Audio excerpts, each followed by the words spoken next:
Good morning. I'm Mike Russo, Assistant Commissioner of Planning, Multimodal, and Grants Administration with the New Jersey Department of Transportation. Thank you for being here. This is a fantastic turnout. I'm very happy to see a lot of you here from previous lives and previous efforts devoted to safety. Before I get started with a few words, I'm asking you to all direct your attention to the screens. We're going to have a brief video, a public service announcement that we want to kick this off with. This new phone is awesome. It has made my life so much easier. You know, I get kind of bored when I'm driving and I need to know what's going on. So now, with this huge screen, a keyboard, and a ton of apps, I can get a text and write back right away, no problem. It's like I barely even have to look at it. So with that, in 2018, there were 565 fatalities on our state's roadways. 175 of those fatalities were pedestrians. And as of November 8th of this year, we have an additional 482 fatalities. I think everyone here today would agree that this is completely unacceptable. I also think that most of you would agree that the only acceptable number of fatalities on our roads is the number 0. You're probably here today because you care an awful lot about safety and safety on our state's roads. And I also hope you're here today because you want to make a difference. Your attendance at today's First Safety Summit is the first step in the development of New Jersey's next Strategic Highway Safety Plan, and an opportunity for you to help us make a difference. Your continued participation and attendance at future safety summits number 2 and 3 will allow you to actively participate in the development of the next Strategic Highway Safety Plan. And ultimately, some of you will help us shepherd the implementation of the next Strategic Highway Safety Plan beyond its completion and into a realization. So welcome, thank you for being here today, and thank you in advance for your future participation. We have a number of distinguished speakers with us here today. I'm going to have to do an audible here. One of them, unfortunately, is stuck in traffic on the Garden State Parkway. So with that, we're going to do a little bit of a rearrangement, and we will begin with our Commissioner of Transportation. Our next speaker began serving as Transportation Commissioner in January of 2018. Diane Gutierrez-Schichetti is a native New Jerseyan with more than 28 years experience in the transportation profession. Most recently, she served as the Executive Director and CEO at Florida's Turnpike Enterprise, which is part of Florida DOT. Prior to that, the Commissioner spent 21 years at the New Jersey Turnpike Authority, working her way up through the ranks to the position of Executive Director. So please join me in welcoming my Commissioner, Diane Gutierrez-Schichetti.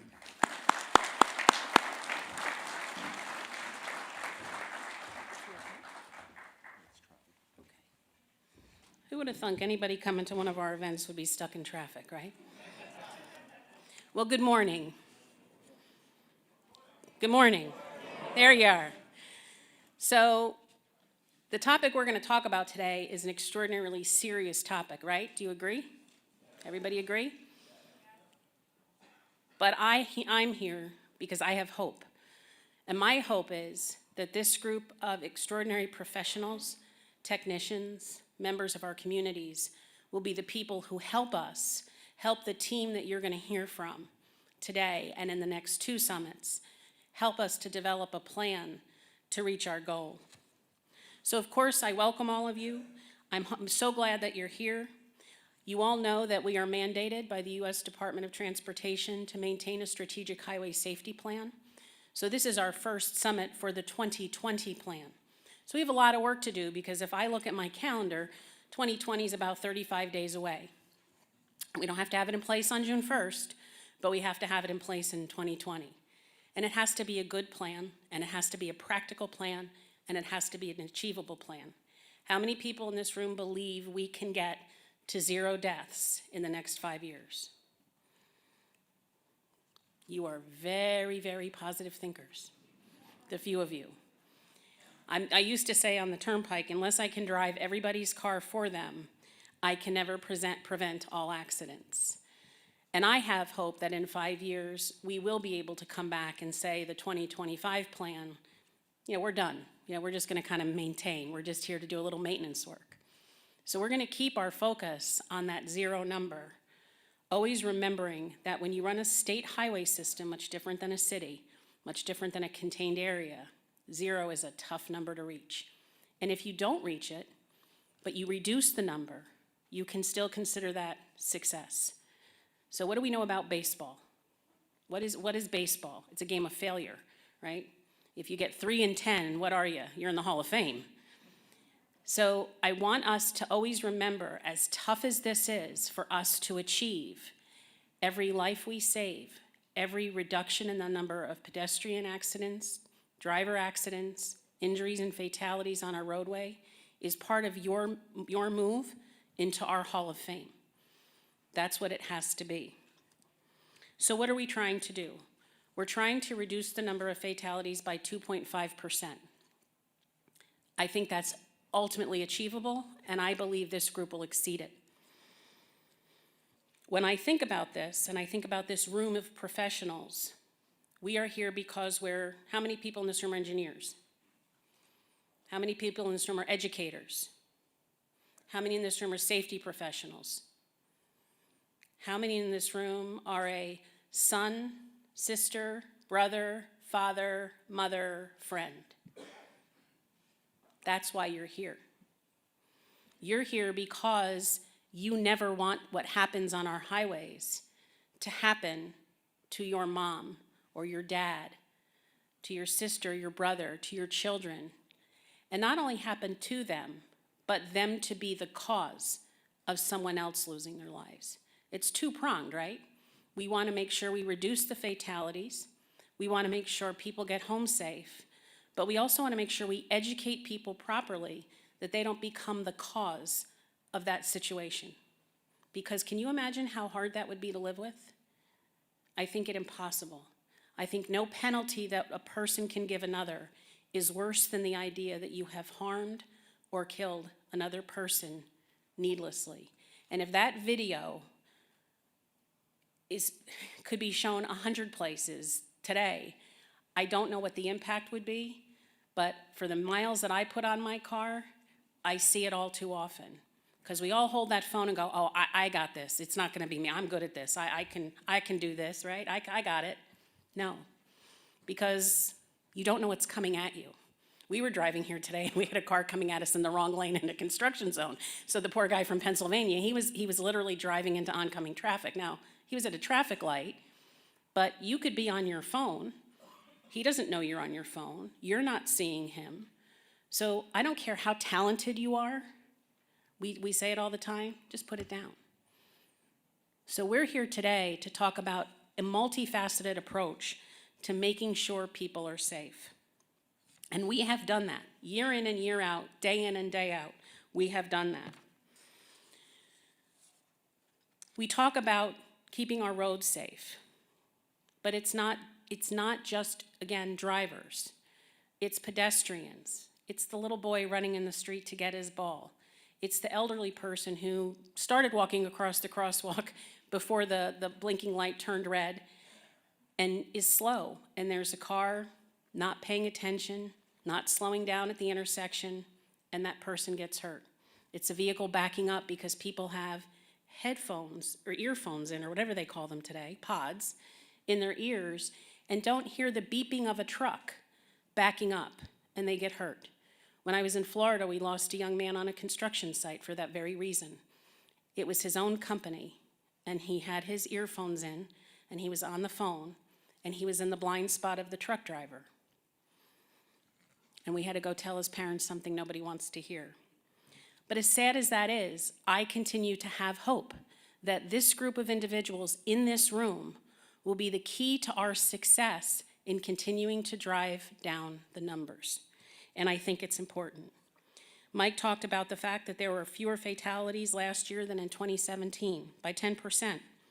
Doesn't seem like a lot, but I remember somebody saying to me, one life is the world to somebody. So we're going to keep our focus on that. We're going to embrace all of our partners. And I'm looking at the front row. We have our FHWA partners, hugely important to our success. We have Commissioner Repillette, our Commissioner of Education, hugely important to educating our children every day on what they need to do to be safe. And it starts from the day they get out of the car seat and can figure out and watch what their parents are doing behind the wheel of a car, or how they have to walk to school, or the right way to cross the street. All of those things are so important because we all know that the things we learn as children seem to carry through the rest of our lives. I personally cannot get out of a chair without pushing it in because my mother's in heaven saying to me, "You have to put the chair in, Diane." It's just how we are, right? Those certain key things stick with us. So it's important for us to blend the expertise we have and then to convert it into something that becomes strong educational material that is, in layman's terms, that can be understood and absorbed by children and communicated to adults to take home and teach their children. We turn our children over every day to teachers, but parents have the #1 responsibility to educate their children. It will always be. So that's very important. Our partners at the Division of Highway and Traffic Safety. Well, I always get this one screwed up, sorry. Division of Highway Traffic Safety, I got it right, Eric. Eric Heitman is a man who has extraordinary experience. Commander of Troop D on the New Jersey Turnpike. You pretty much see everything out there, a whole lot of stuff you don't want to see. But partnering with his agency and the DOT and all of our other partners, he's going to be the one who clearly helps us push the message out because he has money. Just wanted to tell you all that right now. Sorry, Eric. He's the money guy today. But we partner and we do PSAs. It's very, very important for me to use social media to get this done. Because what do we know? I was walking my dog this morning and there was a woman walking her dog and the dog is walking and she's scrolling. I'm like, you can't, 5 minutes, you can't put it down. It can't be that important. People, that's where they get their information. And so we have to make sure that we can put out good, strong social media campaigns. And we want to help with that. And so as you go through this process and develop ideas, I know you will have my support, and I know you will have the team's support in making sure we use all the tools available to us to get that information out. We look forward to the next few months where we continue to meet and share information and ideas. The one thing I would ask you, and it's really very simple, is to share your ideas. There is no idea that's too small. There is no idea that is ridiculous or something that can't be accomplished. When you share those ideas, we blend them with other ideas, and sometimes we come up with something that's phenomenal. And all of this, it's not my success or Mike's success. It's not FHWA, it's not Traffic Highway Safety, it's not Department of Education. Frankly, it's not the governor's success. It's all of our success because we can't do it alone.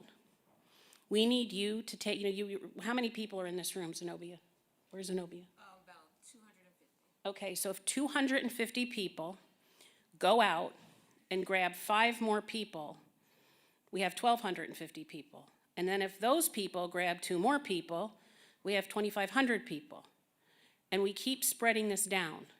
That is how we communicate the important message of safety, the important message of attention to our driving, the important message of our children understanding what the signs mean on the road, importance of teaching our children to drive safely and obey that little red sticker. I know half the people hate it, half the people love it. I'm not going to argue that point.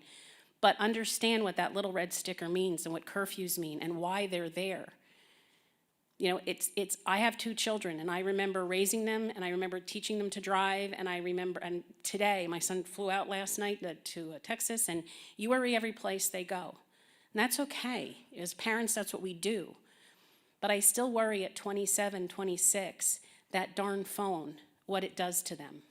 It's like crack. I hate to say it, right? You get it and God forbid it buzzes. You want to look at what it says. We need to make sure drivers understand the importance of attention.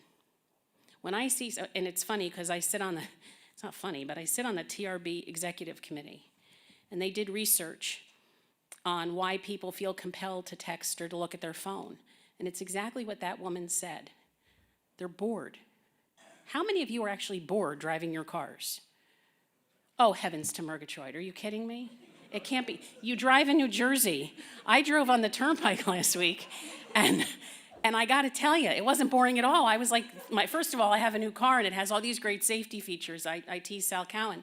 things are buzzing, humming, beeping, vibrating. I'm trying to figure out the car and go, that's a distraction all by itself.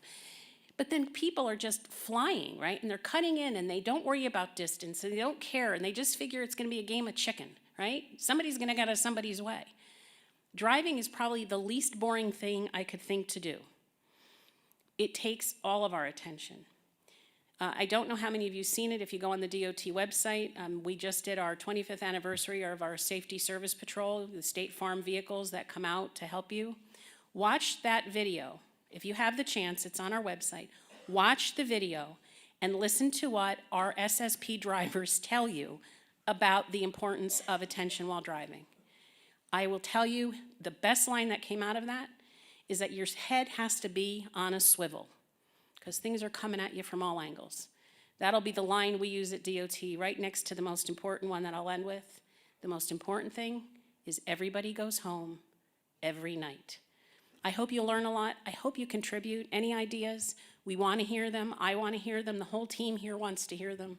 We want to do this in partnership. And then whatever we do, please go tell 5 people. Thank you.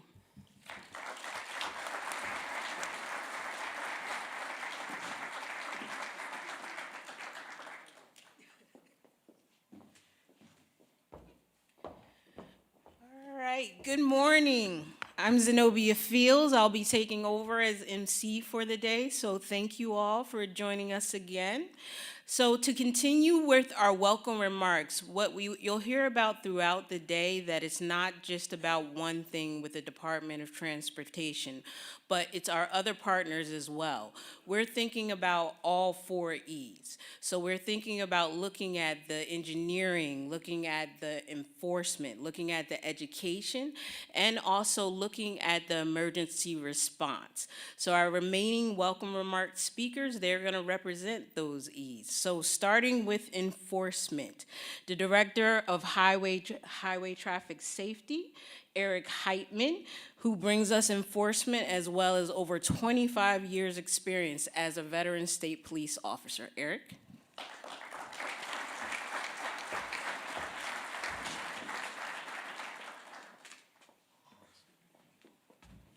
Good morning, everyone. I'll start by just saying thanks again for everybody coming here today, and thanks for participating in this process. So contrary to what you may have heard or how things may seem sometimes, New Jersey's roads are safe. Actually, some of the safest in the nation.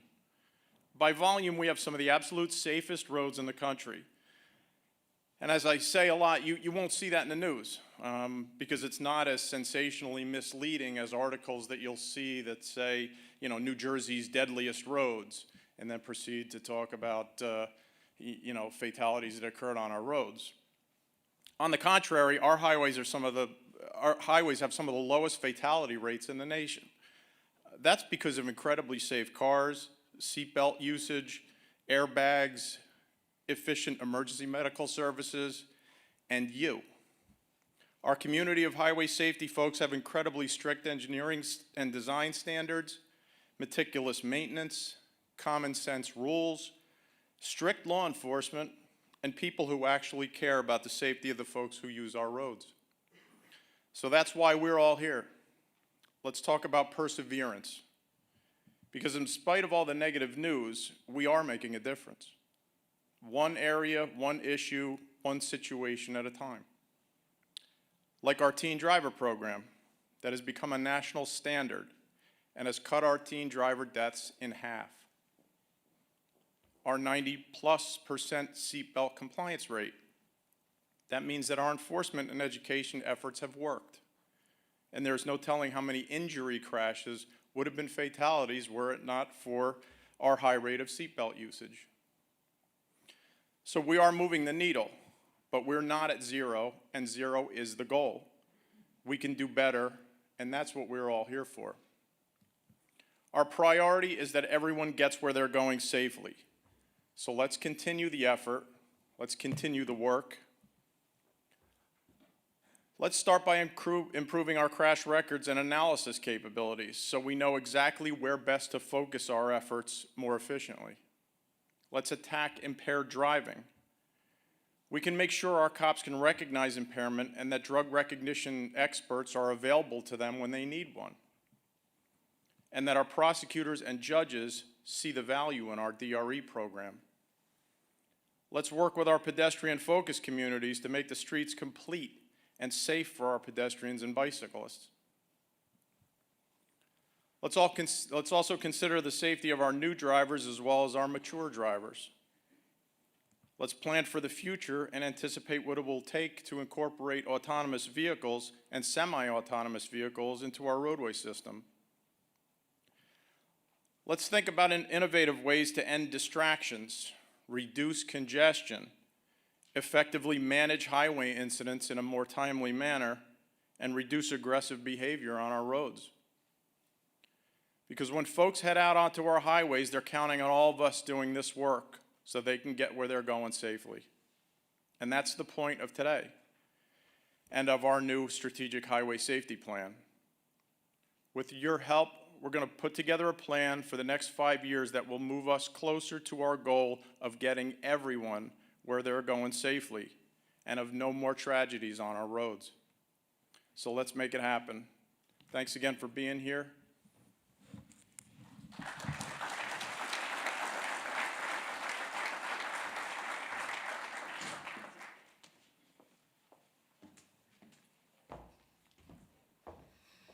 Next up, for our educational perspective, we have the honor of having another commissioner join us. We have Commissioner Lamont Rapellet join us. He represents the organization of the Department of Education.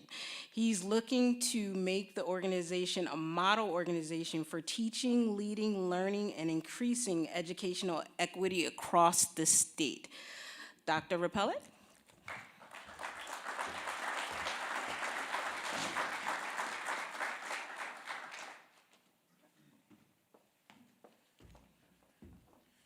Good morning, everyone. It is great to be back at my college, the College of New Jersey, formerly known as Trenton State College, as a graduate here. So it's nice to be back here. I can imagine that they're probably surprised that I'm standing here today as the Commissioner of Education, but we're not going to talk about that. We're here to talk about safety. Before I begin, I just want to talk on a personal note. Diane mentioned it earlier. I am a parent of a new driver. My daughter is 17 years old. She couldn't wait to get her license, and my wife and I were terrified. So prior to that, she went to the defensive driving classes. She went to the driving school, but there was a rule. If you get caught texting and driving, we take the car away from you. No ifs, ands, or buts. And my daughter's like, so you mean if I text and drive, you're going to take the car away from me? Yes, and you're going to have to go with your aunt, and she'll pick you up, and you can no longer have the freedom. So that right there kind of scared her a little bit. But my wife and I, we were committed to ensuring the safety of our student, of our child, not because of her, because of the other individuals that are on the road. We can do our best job of preparing our students and our kids and our children to tell them about the do's and don'ts of highway safety. However, we cannot control individuals outside of that, those individuals there. So it's important here that I want to thank Diane, her team, and all our sister agencies and partners out there, because this is an important topic. And as the Commissioner of Education, we talk about the Department of Education, the moral imperative. This goes under the moral imperative for us to inform our students about traffic safety, highway safety, about do's and don'ts, because there's nothing worse than you delivering a phone call or getting a phone call regarding a student. So I'm happy to be here to discuss how this plan affects our population. If you already heard from my colleagues and sister agencies, our vision in New Jersey is 0 deaths on all public roads. So we understand that may not be a realistic, but it's a vision. And it's something that we should always aspire for. It's that North Star that drives us. And our mission is to make sure that we do everything we can so we can ensure that we have 0 deaths on our road. But already in 2019-20 school year, there have been 150 crashes involving school vehicles. So obviously we must do better. The Department of Education has dedicated staff to work on all levels of the Strategic Highway Safety Plan. Our staff is relaying information from our educators, administrators, and school transportation officials in the field who develop policies, procedures, and curriculum for our 1.4 million students. Our goal will be to provide our nearly 600 school districts feedback and best practices to inform students, parents of pedestrians, bike, and vehicle safety on all roads, including local, county, and state. One example is to provide districts the correct information to infuse pedestrian, bicycle, and vehicle safety in our school culture. Ensuring students, school personnel, and the entire school community are aware of the protocols so our 1.4 million students are transported safely to and from school, whether it be on foot, bike, in a vehicle. So that is our moral imperative. It is our priority. So many of you may be aware of the legislation that passed as part of a school bus safety package in response to last year's Paramus school bus crash that took the lives of a student and a teacher. Excuse me. I would say 6 weeks on the job, within 6 weeks, at least 2 months, I get a phone call from the chief of staff informing me that was a horrific bus accident in Paramus. I was en route to Atlantic City to do a presentation. And you kind of get numb to bus crashes and stuff like that, right? But to hear that it's a fatality and one of our students, and possibly they didn't have the information, an educator may have been injured or passed or died. This is early in my administration, early in Governor Murphy's administration. So the reality of school safety, school bus safety, and transportation highway safety hit me immediately. But I will say this: the school district, the superintendent, everyone involved, the first responders. So when you're talking about the 4 E's, it was that day that I realized that it is the 4 E's: education, enforcement, the emergency responders, and what's the fourth? And engineers. Everyone, I'm not quite sure if the engineers were there, but 3 out of the 4 E's was present. And right then and there, I knew that this is something that we really had to deal with. So I'm thankful that legislators, the governor's office, my sister agency, and partners decided to do something about this. So to date, the Department of Education, along with several sister state agencies, including the State Police, the Division of Highway Traffic Safety, Motor Vehicle Commission, and the Office of Homeland Security, have met several times to discuss this study, the provision of the bill, and to continue working to ensure that more than 700,000 students who are transported daily on school buses arrive safely. 700,000 students. So our priority is always the safety and well-being of our students of New Jersey. Through the department, we cannot control the individual bus drivers and their behaviors. We talked about that before. But we can optimize our bus safety and compliance processes to better assist districts in assessing bus drivers and their qualifications. There were roughly 800 crashes involving school buses in both 2016 and 17 and 2018 and 2019 school year. But more than 90% of these school bus crashes have reported no injuries. So sometimes we kind of get immune to some of these accidents, little small accidents. However, we should never get immune because you never know when you're going to get that phone call. So keep that in the back of your mind. Of the crashes reported in 2016, 2019, so far, there were 4 fatalities. Prior to the Paramus crash, the student fatality on a school bus was in 2012 and also involved a school bus and a dump truck. Our Office of School Finance, which oversees student transportation, is responsible for regulations and procedures for safe and efficient student transportation services.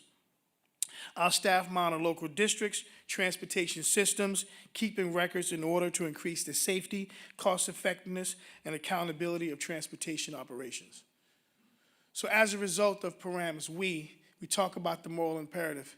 We looked at our internal controls, made sure that we doing our part to let individuals know, whether it's get the information from the Motor Vehicle Commission, making sure they were out there in those school buses and monitoring the school bus and auditing their records and making sure that our kids. So at times like this, in times of tragedy, Dr. King talks about, you know, the measure of a man. So I'll say to paraphrase, the measure of an organization or the measure of a state doesn't happen in good times. It happens what happens when you're faced with challenges. So I'm happy to say that New Jersey has stepped up to that call of action, led by our governor, led by the legislators who are creating policy where you can truly understand what are our values as an organization when you have individuals that are saying school bus safety is a priority for our students. It goes back to that moral imperative. It goes back to our agencies getting together and talking and not just creating a plan, making sure that we implement this plan to fidelity to ensure that we have better controls and we can provide better information and better best practices out there. So thank you very much. I hope today is a day that you provide and lend your expertise, resources available to you, because as we say in the Department of Education and in the state of New Jersey under Governor Murphy of the Stronger and Fairer New Jersey, we have a moral imperative to get this right. We can't control what others do, but we can control what we do. So thank you very much and have a great day.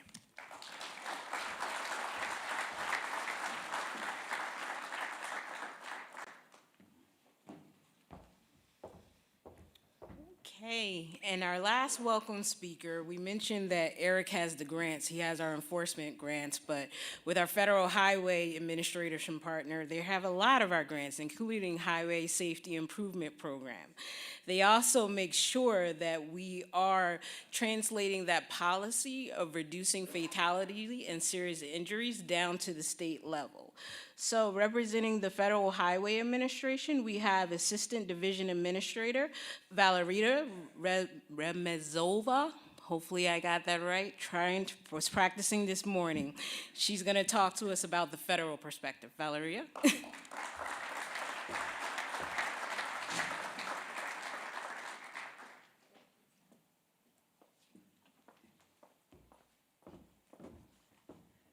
Good morning. It is so nice to be here. I'm here actually representing my division administrator, who unfortunately could not be here, but I'm glad that I have this opportunity to be here with you and looking forward to working with all of you. Talking about personal experiences, I want to share with you my personal experiences when I was learning how to drive a vehicle.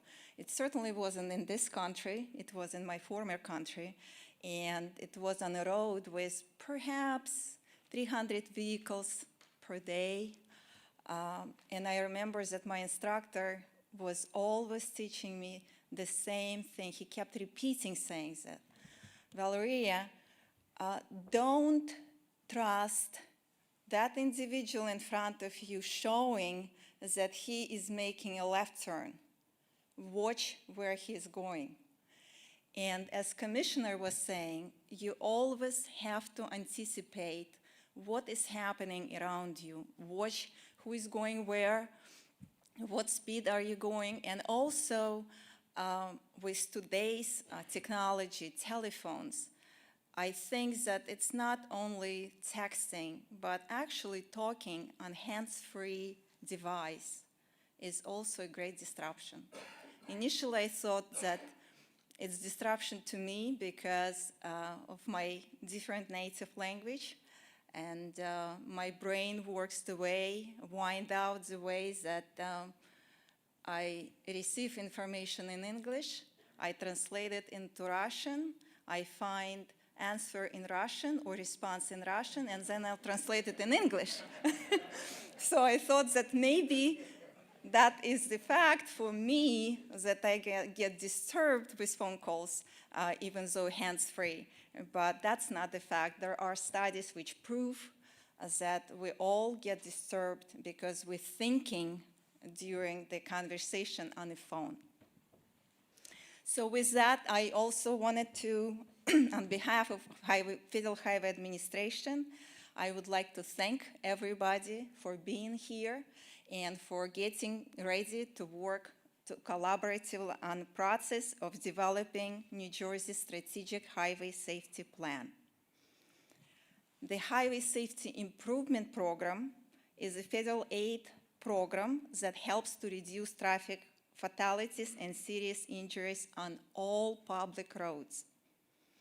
The Highway Improvement Safety Program provides, as Commissioner was saying, $2 billion nationwide, and particularly near $60 million for New Jersey for each year implementation of highway safety improvement projects, and is a valuable resource of funding to the New Jersey Department of Transportation and all local public agencies.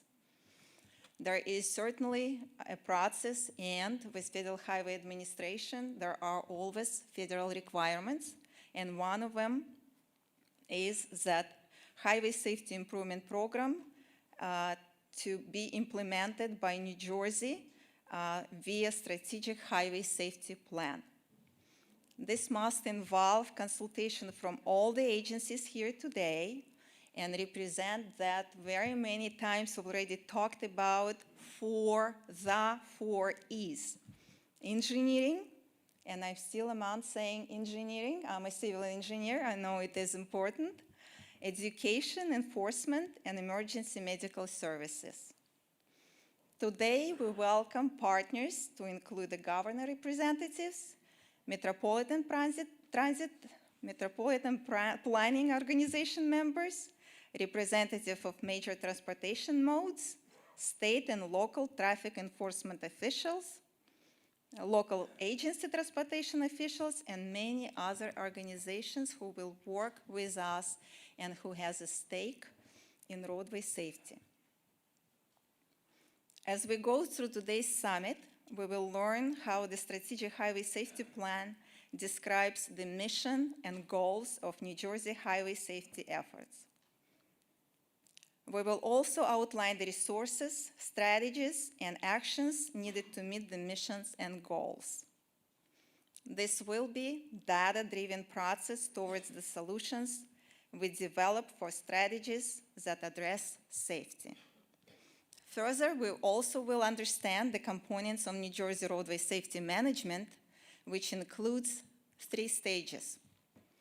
The first stage includes planning, which entails site analysis through identification of high crash locations and systemic considerations which identify high-risk roadway characteristics correlated with crash types. The planning stages will result in a list of projects that meet the Highway Safety Improvement Program requirements. This project list will be incorporated, as many of you know, in a document of State Transportation Improvement Program, or STIP, which becomes a commitment to advance the projects while identifying the funding source. The second stage in the Safety Improvement Program is implementation. Projects from this STIP are scheduled and completed using available resources. And this third stage, which is, in my mind, is critical, is evaluation to examine the effectiveness of completed highway safety improvement projects. The evaluation results give data and information about design parameters that cycle back into the planning stage to influence future highway safety improvement projects. This is kind of a big picture of how the overall process works. So as we focus on a strategic highway safety plan and work together to align goals, leverage resources, and collectively address the safety challenges in New Jersey. I encourage you to work not just harder, but smarter to make efficient safety improvements for all roadways, for all users of New Jersey roads. Thank you.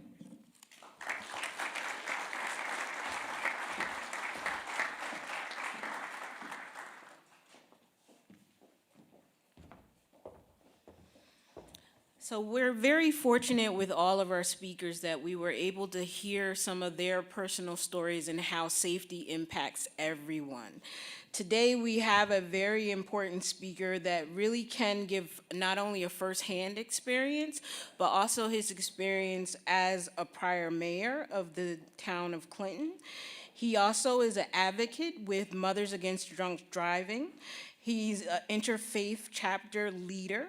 And he also works as a national as well as a state spokesman. So we're very fortunate to have a personal story today from Robert Nolan. Robert?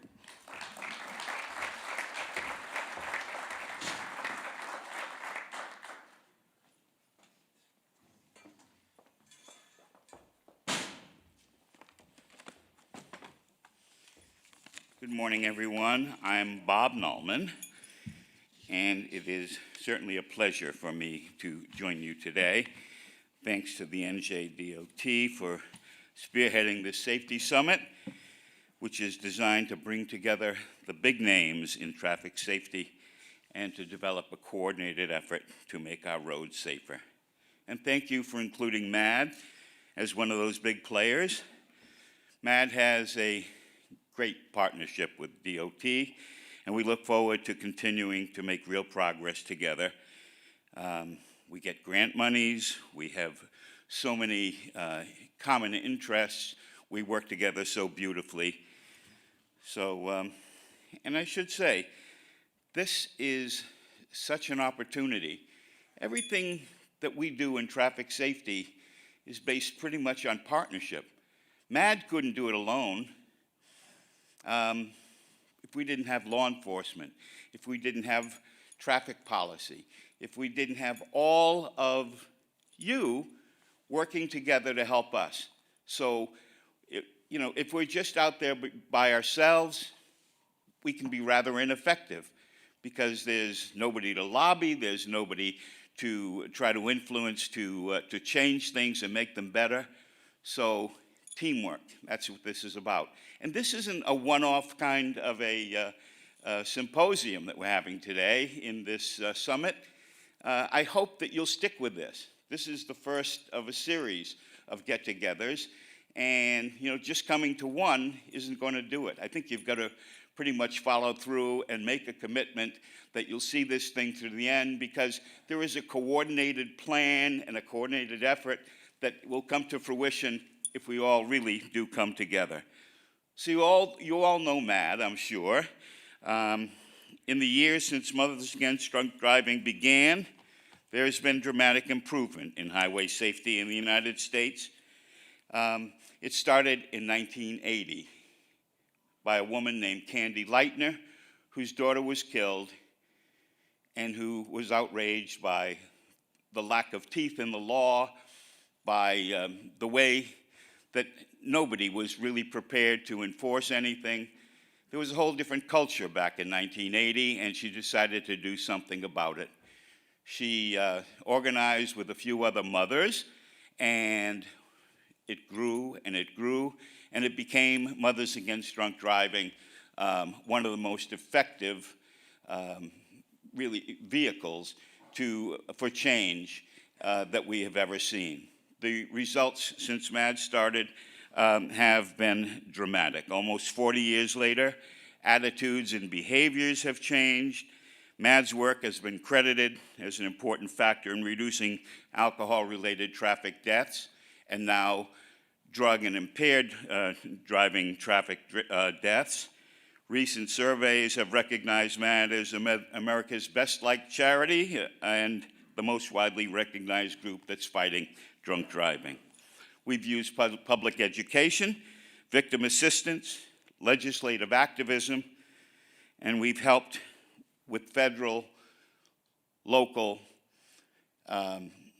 legislatures to really change the laws, to put some teeth back into it. But as I said, the main thing is to change the culture about the way we think about drunk driving. So the numbers have dramatically improved since MAD started, despite the fact that there are more miles driven, despite the fact that we now have much more issue with distracted driving, with phones and other distractions, but most of us continue to realize that drunk driving is still one of the biggest dangers to America's motorists and pedestrians. And so MAD says that 28 people die every day across the United States in motor vehicle crashes caused by drunk drivers. That's one fatal crash every 51 minutes of every day. Now, I don't want to dump a lot of numbers on you because it's really not as effective as trying to get a point across. I want to put a face on the story and put a face on the crime of drunk driving, and I want to share with you a personal story. October 11th, 1987, a long time ago, the chief of police in my town rang my doorbell at 8 a.m. sharp on a Sunday morning. I wasn't even surprised. You might be surprised if the chief of police came to your doorstep on an early Sunday morning. I was the mayor, and I figured, I've got a police problem to deal with, and there goes Sunday, what's going on? I invited him in, where he proceeded to tell me that there had been an accident. He used the word accident. I would have said crash, but he said there has been an accident, and we believe. And I thought, he said the name Daniels, and I thought to myself, what cop do I have named Daniels? And I said, Chief, doesn't compute. Who's Daniels? He said, no, your son Daniel has been killed in an accident. Well, I was stunned, as you can imagine. They put me in a police car and drove me down to Bensalem Township to a hospital where I had to identify the body of my 22-year-old son, Danny, who had been killed by an underage drinker who chose to drive drunk and to get high. This is Dan Nullman, 22 years of age. This is the picture in my wallet that stays 22 years of age. My other kids and grandkids, the pictures change, this one doesn't change. It's especially poignant for me to mention that Dan was a communications major in college, a senior, 3 months short of graduation at this very school. Dan was a senior. It was then called Trenton State College, now the College of New Jersey. Danny was a senior, communications major, smart, funny, personable. What was the story? Danny and 4 friends went to Philadelphia on a Saturday night. They were returning. He was a passenger, not the driver. They were heading northbound on I-95, not far from here, heading home, when a young woman, 20 years of age, very drunk and very high, got on the highway going the wrong way, going southbound in the northbound lanes, before the Pennsylvania State Police could intercept her, because they had been notified that there was somebody heading down the highway the wrong way. They crashed head on, she crashed head on into the car that Danny was in, killing him, his 4 friends, and killing the young woman who was the drunk driver. Can you imagine the tragedy? Can any of you don't have to be a safety expert, you don't have to be a traffic person, you don't have to be in law enforcement, you just have to be a human to kind of understand the toll and the feeling and the tragedy of 1 minute. I had seen Danny 1 week before when he came home up to Clinton to pick up some stuff, and on a Sunday afternoon, he gave me a hug, said, "See you later, old man." That was the last thing he said to me. Hopped in his car, and now it was a week later, and I was identifying his cold, very ashen body in an emergency room at St. Mary's Hospital in Bucks County. So you can look at all the statistics you want to see, statistics don't matter when you are a victim like this, because it becomes such a personal travail. And so think of me as the guy who lives next door, you read these things in the paper and you think, this could never happen to me, and then it does. So it got me involved in MAD in 1988, and so for some 31 years I've done everything I can through MAD and through some other endeavors to kind of put a face, to speak for Danny, who can't speak for himself. This should never be. And it's so preventable, but there are things that can be done. So I can't tell you about the pain that I continue to suffer over this loss, as does the rest of my family and his friends who still remember him.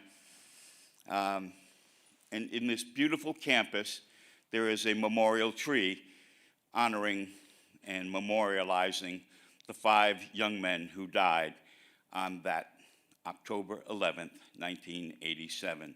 Danny would be 54 years old today. Kind of like some of you, and maybe younger than some of you, but like a little blossom, just ready to sprout forth and get into the world and become productive and do something with your college degree, like an early frost, just kind of wiped out. And that's what I was faced with. Well, since 1980, MAD has made a difference. I told you, we've looked at numbers, and perhaps 380,000 lives have been saved and counting since MAD started. And the number of drunk driving deaths has really been cut in half since 1980. 50 to 75% of convicted drunk drivers, unfortunately, continue to drive on their suspended license. A point that I would like you to remember. So what do we do about it?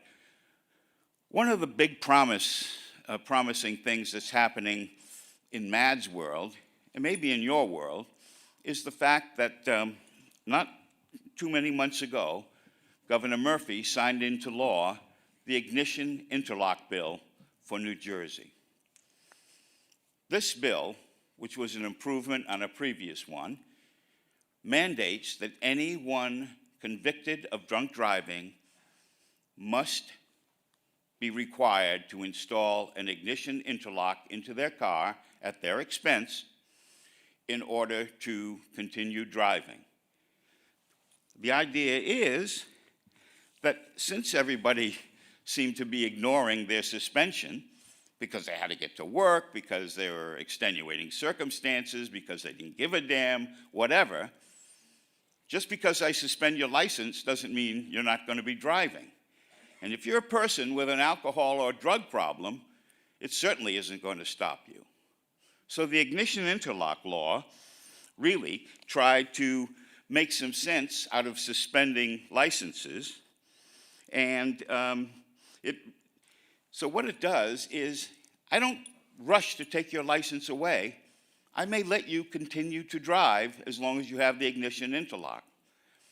It means, though, that every time you get in the car, you have to blow into this device like a breathalyzer. You have to blow clean for a certain number of months, whatever is required of you by the court, and then we'll give you a second chance to kind of come on back. Penalties increase as recidivism continues. So what are we looking for in MAD? Well, MAD believes that it's time for automakers and technology leaders to step up and to deliver a system that can prevent people who've had too much alcohol or who've had drugs to continue to drive. So we're asking industry, we're asking everyone, let's get back on this plan, which has been talked about for years. Ignition interlocks started being discussed in 1986. They've been in use for the last 8 or 10 years anyway, throughout the country. The bill that Governor Murphy just signed made New Jersey the 34th state to require all offenders to have ignition interlock. The ultimate goal, we have automobiles that have directional signals and fancy deals that can park your car by pushing a button. We have very high technology in our automobiles right now. The technology is there to put an ignition interlock into every automobile that is made, with the economies of scale of that once it became pervasive, it would be very inexpensive, and would just join in with the other safety devices. Work is being done to make it passive, so you don't have to blow into something. We have biometrics, we have other technology that would be able to detect who is behind the wheel and whether they are impaired. That's something that we're hoping for, and that we're hoping will be an eventual plan to really make a difference. In other words, if I can't convince people not to get behind the wheel, then let technology prevent them from getting behind the wheel and driving that vehicle. So it's just one concept. Look, I speak to all kinds of groups of kids before graduations and proms. I take every opportunity to speak on behalf of MAD and to put things forward. We do a great job with victim advocacy in helping the people like me and people who are injured by drunk driving crashes. And we do a fantastic job. We do a great job in lobbying state and legislatures and Congress and trying to make a change that way. But as I started in the beginning, we can't do anything without our partners. State government agencies like the DOT and the Division of Highway Traffic Safety, law enforcement, our legislatures, and you. So we're all part of the same team. We're all kind of wearing the same uniform as we work together to make our roads safer. And so let me just end by saying, if you can see a way of partnering with MAD either through this agency or even independently, if there's something that's more specific, we encourage you to come to us and work with us and to become our partners. We can make great strides either way. So we need this multi-pronged approach to end drunk driving, to enhance road safety.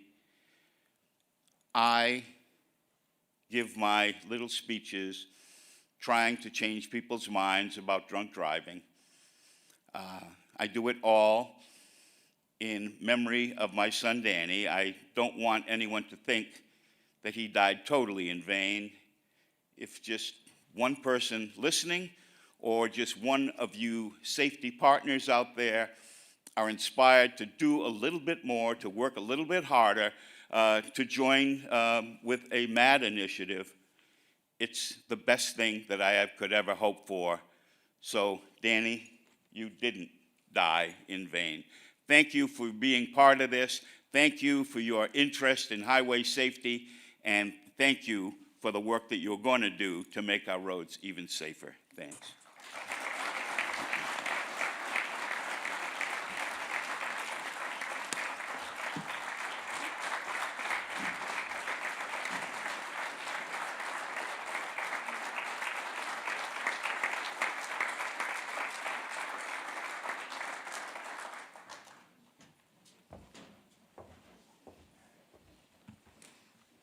Okay.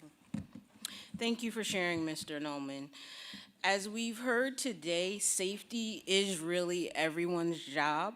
What we're gonna go over right now is just talk a little bit about our process, an overview of what we hope to accomplish with the Strategic Highway Safety Plan, talk about how we're gonna move through the process. So I'm gonna ask our panelists to join us on the stage.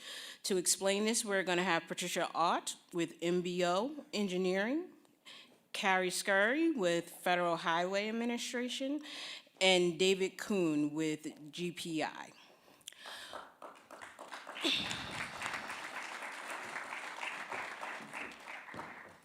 So before we get started, I want you all to note what's in your program. So if you note in your program right now, you should have been directed to a login for our Poll Everywhere survey. The leading question that we asked today, we asked, what do you think is the most significant road safety issue in New Jersey?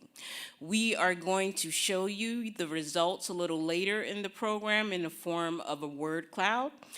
As we move through the program today, you're not only going to be able to respond to this question, but you're also going to be able to pose questions throughout the day. So if you don't want to raise your hands, we will have mics roving around.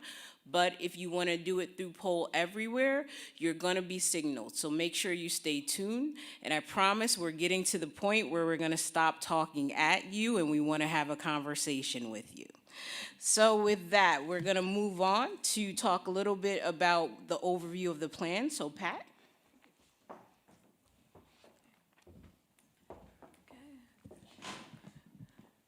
Good morning, everyone. Thank you for being here. It's my job to talk a little bit about, and just shortly, just what is a strategic highway safety plan?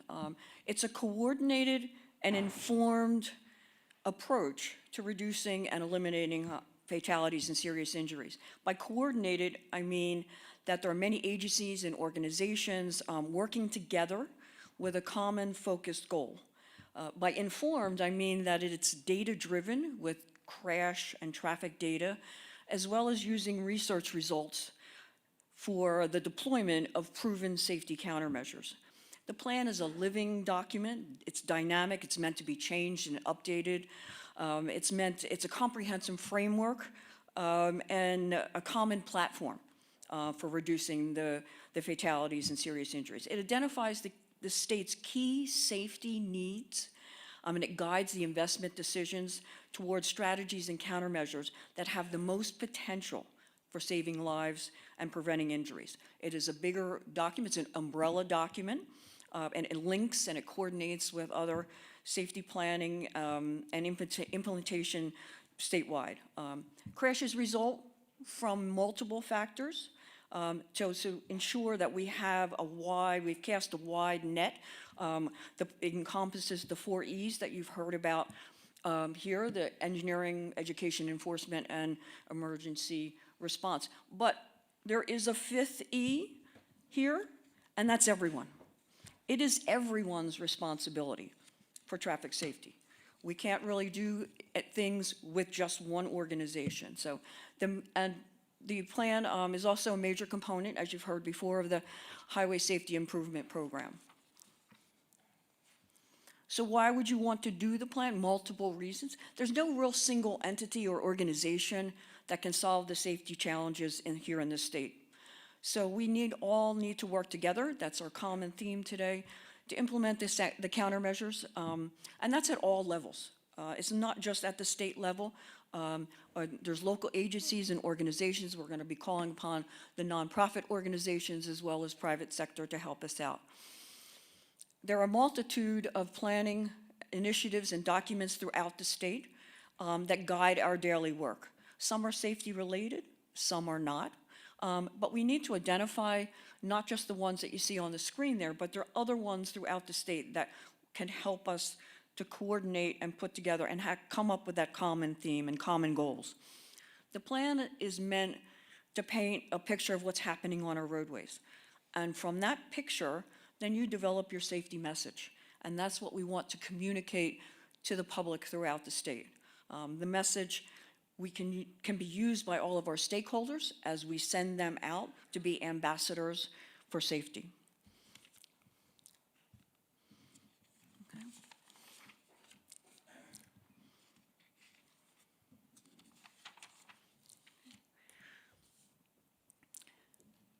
This plan is not meant to be exclusively a DOT plan. It is not. It's a statewide plan. The DOT will be the ones that are overseeing the update and the implementation, but it's really meant to include and engage all levels of stakeholders throughout the state. The state plan, the strategic plan actually includes all public roadways within our state. Here in New Jersey, the crash database that you use to do the analysis covers all the public roadways. More than half of the crashes and fatalities occur off the state-maintained system. So it's really, really important that we have the county, municipal, local level folks involved. And that's one of the keys to successfully implementing the plan and reducing the fatalities. The plan is intended to be an overall umbrella safety plan for the state where other plans fall under that plan. They're linked with common goals and objectives and their performance targets. What we're doing here today and through the stakeholder engagement process is hope that we can find other plans as well, identify them, put them into the safety plan, and get our stakeholders engaged for implementation. Safety is data-driven. Safety starts with your crash data. You really need to know where, what, and how your crash is occurring so that you can then understand the types of things that you're going to use, your countermeasures and strategies and actions you're going to use to reduce those fatalities and serious injuries. The plan sets performance measures. What do you want to achieve? By how much and by when? We'll be performing a comprehensive data analysis to understand what the predominant crash types are. And then from there, once the data is analyzed, you're going to develop your emphasis areas. What are the areas of importance that you want to use? And then you'll be looking for the strategies and actions that you are going to use to implement throughout the state. And then finally, the plan has a monitoring and evaluation component to it. One of the key elements in the strategic plan is that your stakeholders are going to want to know how you did. Did the plan, did the implementation that you put out, was it successful? So that is one of the things that you really want. What are we missing? Who's not at the table? Who do we need to bring in? It provides many opportunities to celebrate your success. So that is, like I said, celebrate your success, make changes to the plan as well, bring in new stakeholders, and incorporate new strategies and technologies. So what really is an emphasis area? It's an area of opportunity to address your most pressing safety challenges. The federal guidance suggests that emphasis areas be selected that offer the greatest potential for reducing crash fatalities and serious injuries. Each emphasis area has its own goals, strategies, actions, and objectives. And you might ask, what is the right number of emphasis areas? There is no right number. Really, you should select your emphasis areas that represent a balance between your available resources and your priorities. Finally, this is a schematic of just what the process is. You start right at the top with your data. You select your goals and objectives. You have your emphasis areas. You select your strategies that you're going to do. Your implementation plan is the toughest part of this. Writing the plan is easy, implementing is not. Monitoring and evaluation, you really want to know what is going on, and then how did you do? And that takes you right back to the top where you do your safety analysis again for your update of your plan. So I'm going to turn it over now to Karen Scurry, who's going to talk to you a little bit about zero deaths.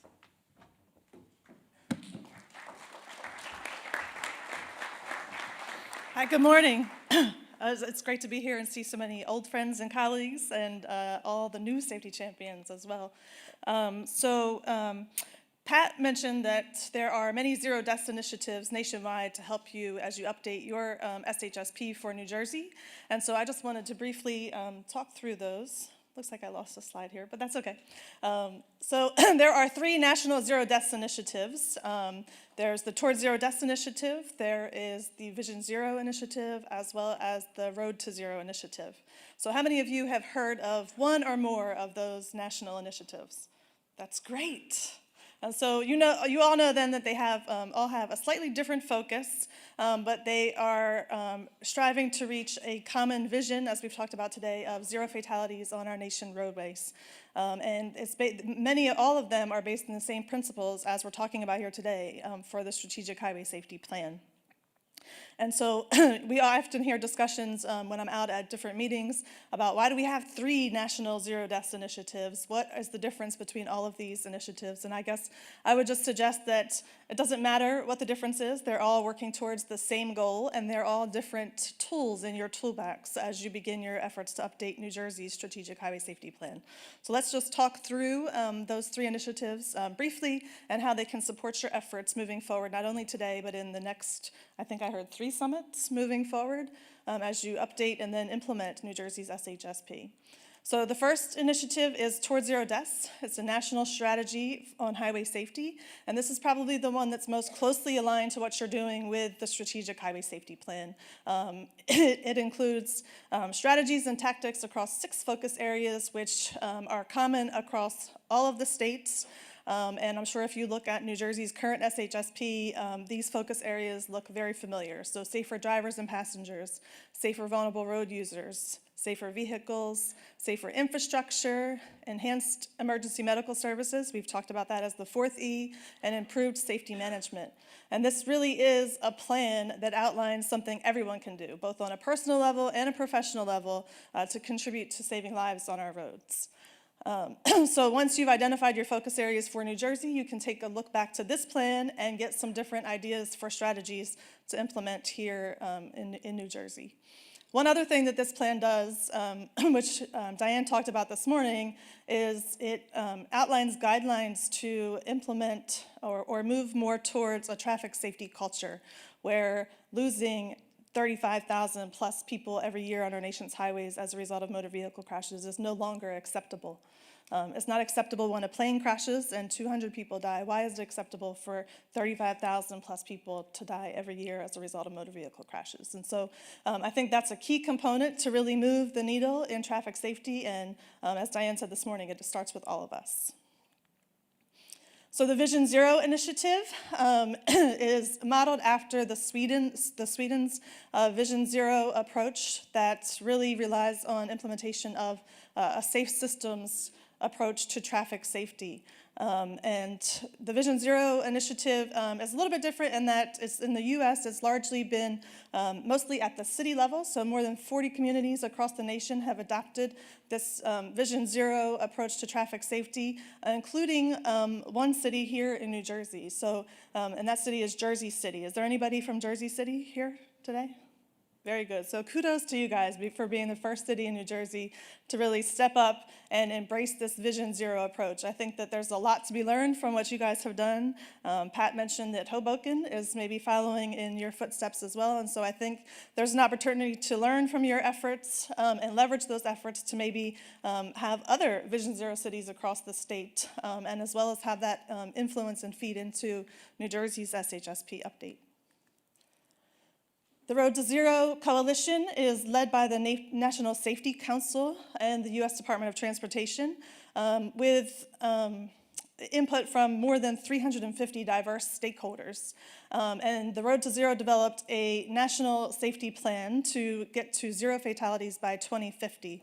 And they have outlined 3 focus areas to get us to that 0 goal by 2050. Double down on what works. So we have a wealth of knowledge and information out there that tells us what countermeasures are most effective at reducing fatalities and serious injuries. Federal Highway has our proven safety countermeasures. NHTSA has their countermeasures that work. And so we know what works. We need to be doing more of it, right? So not just implementing what we're doing now, but double down on what works and really use that money that Valeria has and get those countermeasures out on the roads. Accelerate technology. We have existing and emerging technologies that really show promise to really help us get to that 0 goal. And so let's do our part, get some of those stakeholders involved in these conversations and really advance implementation of those technologies here in New Jersey. And then the last approach is to, to make change and prioritize safety. And the key areas In that approach are safety culture and safe systems. And so we've heard a lot about that in these other two initiatives. So those are common themes across those initiatives. And so I guess I would ask you guys, how many of you have heard or are familiar with this idea of a safe systems approach? Okay, good. That's more than I expected. So safe systems has really been popular in other countries. Other countries have adopted this idea of a safe systems approach and has really changed their culture, and they're seeing a lot of good results from using this safe systems approach. But it's a big change. And so when we talk about safe systems, we're really focusing on eliminating deaths and injuries. So we're not talking about crashes that cause property damage. We're talking about those crashes that result in deaths and serious injuries. We're recognizing that people make mistakes, but they shouldn't have to die because of those mistakes. We've talked a lot about safety being a shared responsibility. As drivers, we often get the blame. It's our fault because we get into a crash. I'm sure some of you have seen that Venn diagram that shows that 93% of crashes are the driver's fault.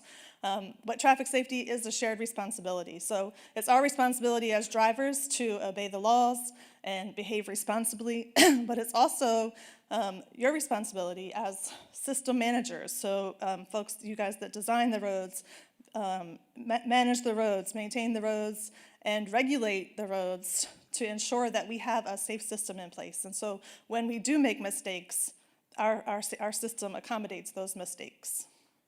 We also recognize in safe system that we as humans have a limited tolerance for the forces in crashes before it results in an injury.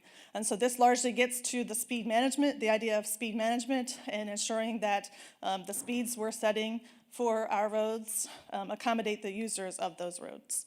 And then the last thing is that solutions can be found across all pillars. And so we're really integrating all of the 4 E's into a safe systems approach. And so I know we all come together as the 3 and 4 E's here and we develop a plan, but more often than not, we go back into our individual silos and we do our engineering and we do our enforcement and we do our education.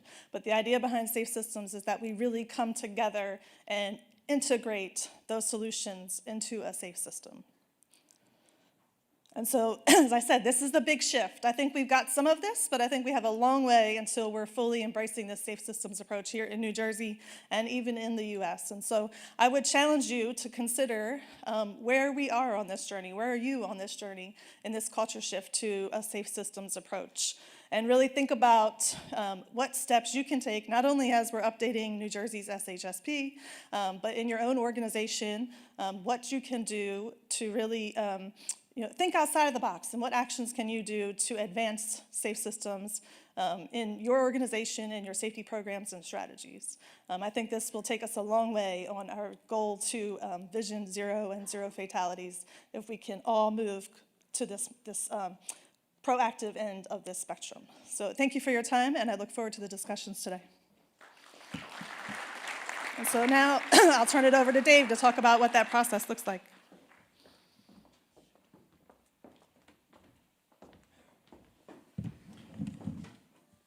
Good morning, everyone. So now you're all experts on what an SHSP is.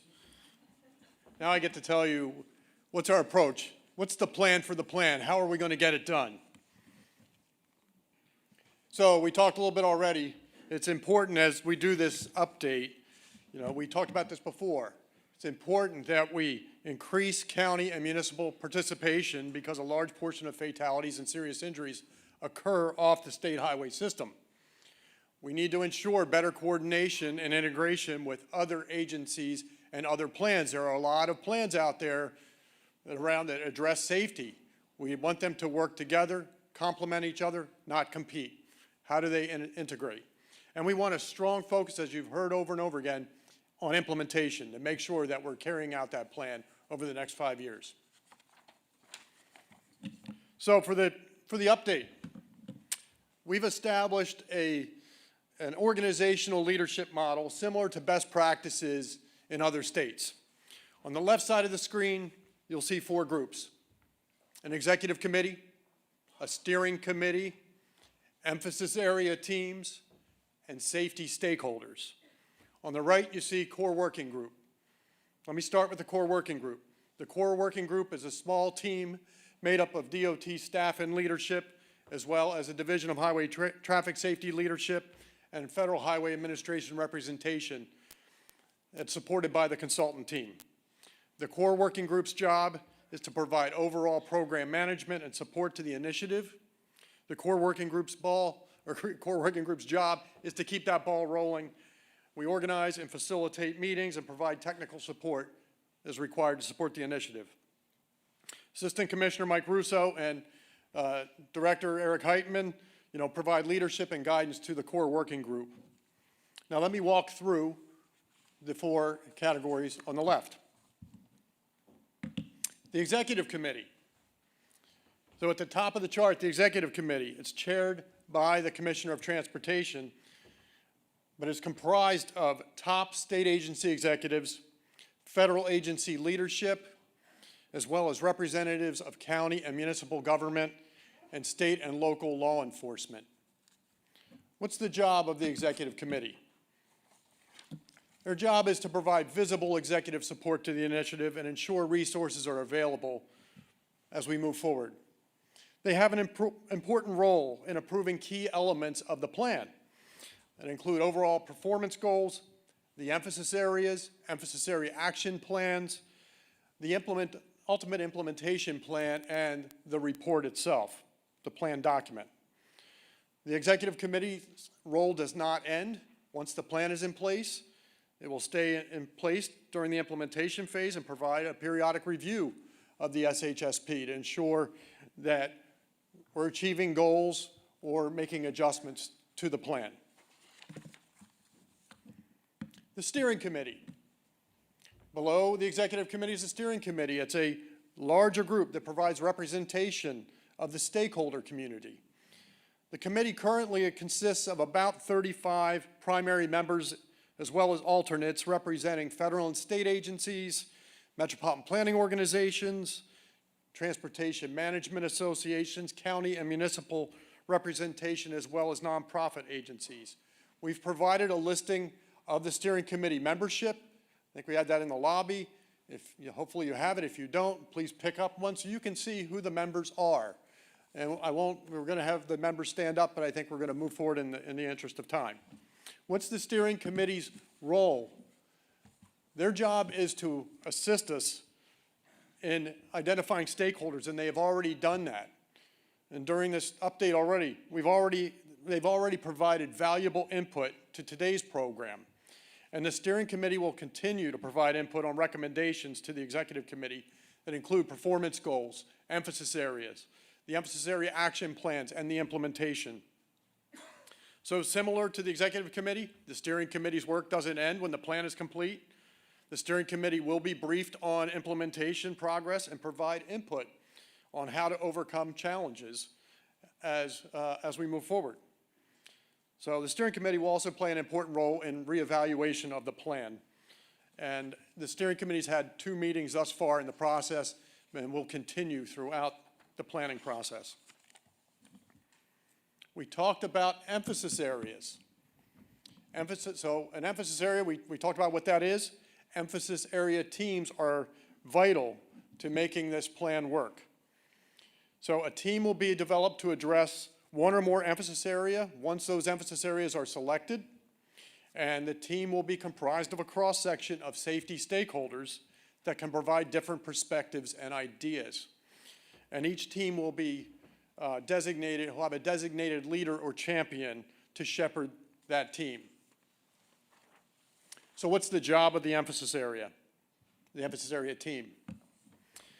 The emphasis area team will develop goals and objectives, as you heard Pat talk about this, objectives for those emphasis areas. They will develop and prioritize strategies, and the team will develop action plans to be implemented over the next 1 to 5 years. During the implementation of the plan, the emphasis area teams are envisioned to continue to champion and drive implementation and will report regularly to the steering committee and or the executive committee, and hopefully the steering committee and the executive committee can assist in removing roadblocks to making sure that those actions are delivered. So I've spoken about the organization for this initiative so far, the executive committee, the steering committee, and the emphasis area teams. I will come back later to talk to you about the stakeholders and their role. But now let me just walk you through the process in general.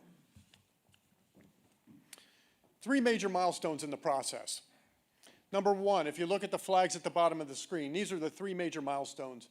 We got to get the emphasis areas identified and finalized first. And then we need to move on and create action plans, and then we finalize the strategic highway safety plan and the implementation plan. To do that, above, you can see the summits. So the summits aren't an end in themselves, they are a tool to help us. Safety Summit 1 is today. And as we move through the program, we will be gathering your input to help us with emphasis area identification and prioritization. At Summit 2, the emphasis areas will have been identified, and hopefully team leaders will be identified, and then we plan a full day with Summit 2 to focus on selected emphasis areas and discuss strategies and priorities. After Summit 2, the emphasis area teams will meet to develop action plans for each of those emphasis areas. And then these plans will be brought back through the steering committee and ultimately the executive committee for final approval. At Summit 3, those action plans and an implementation plan will be presented to the stakeholder group at large. So when is all this going to happen? What's the schedule and how can you get involved? When I come back later after the break, we'll fill you in on more of those details. Thank you.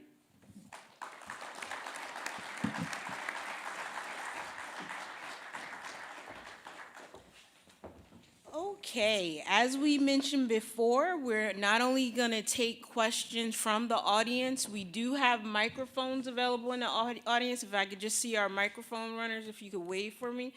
Okay, we have Ben back there, and I believe we also have Adam. He's roaming around. So, do we have any general questions about the process, the overview, as we move on? I have one question over here. Yeah, hi, this is Jerry Foster. Question is, having participated in the 2015 Strategic Highway Plan, and we know this is a living document, so as far as our evaluation of that previous document and where we have gotten to in terms of the results of this previous Strategic Highway Safety Plan, and how are we doing? And wouldn't we want to take our emphasis areas from that evaluation of our current efforts? So I can speak to that. I think later you will see in an upcoming portion of the program where we will look at the data and you will see some of the results of the 2015 plan. And that will help inform all of us about how we are doing. And what we should also mention, if you have some prior emphasis areas that you want to make sure that are included in the plan, at the bottom of your program, you have not only the website, which is saferoadsforallnj.com, but you also have that info email address that you could send it to us as well. One more question? Hi, Jana Chernitz from Tri-State. I appreciate the transparency in terms of the process, and you had a slide up just previously showing the members of the steering committee, and I was happy to see that there was a nonprofit part of that, but the only organization that I saw on the nonprofit was AAA. Part of one of the issues in New Jersey that we've been working towards was realizing that roads are built not just for cars. However, based on the steering committee, it looks like most of the focus is just on the vehicles.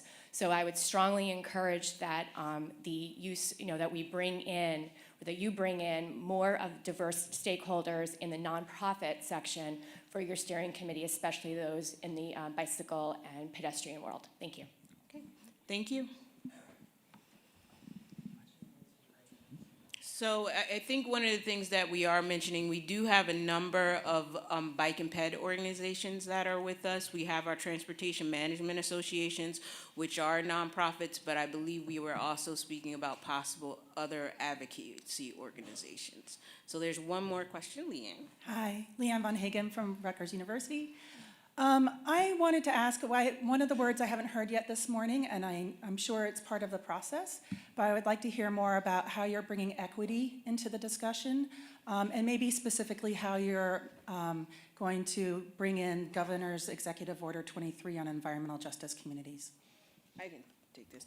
So the Executive Order 23 is looking at the environmental justice community, specifically looking at what are we doing to respond to low-income minority populations and making sure that our transportation investments are responding to them. We are looking at the geography of our investments that are going into this. We are, of course, with our initial data analysis, looking at a demographic analysis for incorporating that. But we are open to other suggestions about how we can incorporate it in our process better. All right. We got time for 2 more questions. Hi, Zenobia. It's Pam Fisher, longtime safety professional in New Jersey and nationwide. My question is really about the emphasis areas and being careful. I guess more of a comment than a question, but I'd love to get some response from the panel.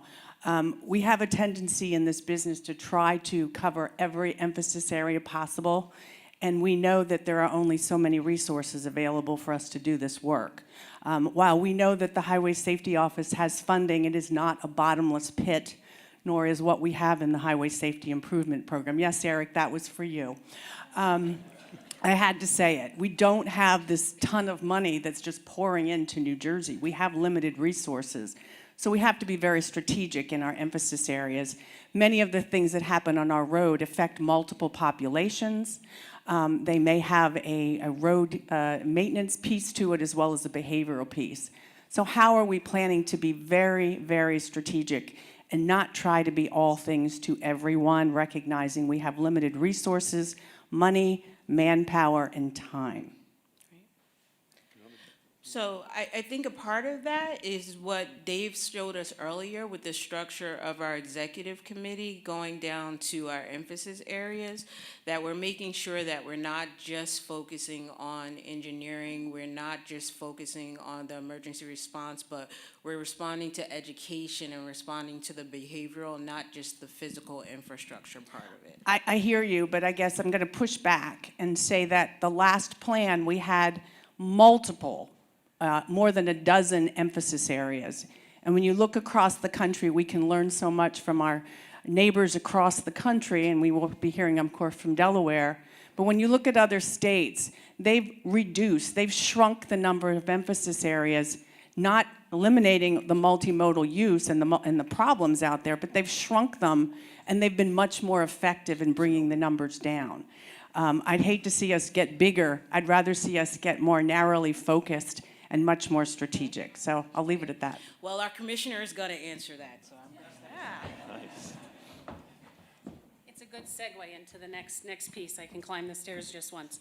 So Pam, I don't disagree with you, and I know that Eric only has a certain amount of money, and I think what folks don't see behind the scenes that is very important is the work that DOT is able to do on its own. So all of our PSAs are being made at DOT. Surprisingly, we went into this closet and we found all this equipment like teleprompters and cameras and green screens that we could use to produce our own videos, and we're doing that. I think also collaboratively, the DOT is going to make some investment along with traffic highway safety.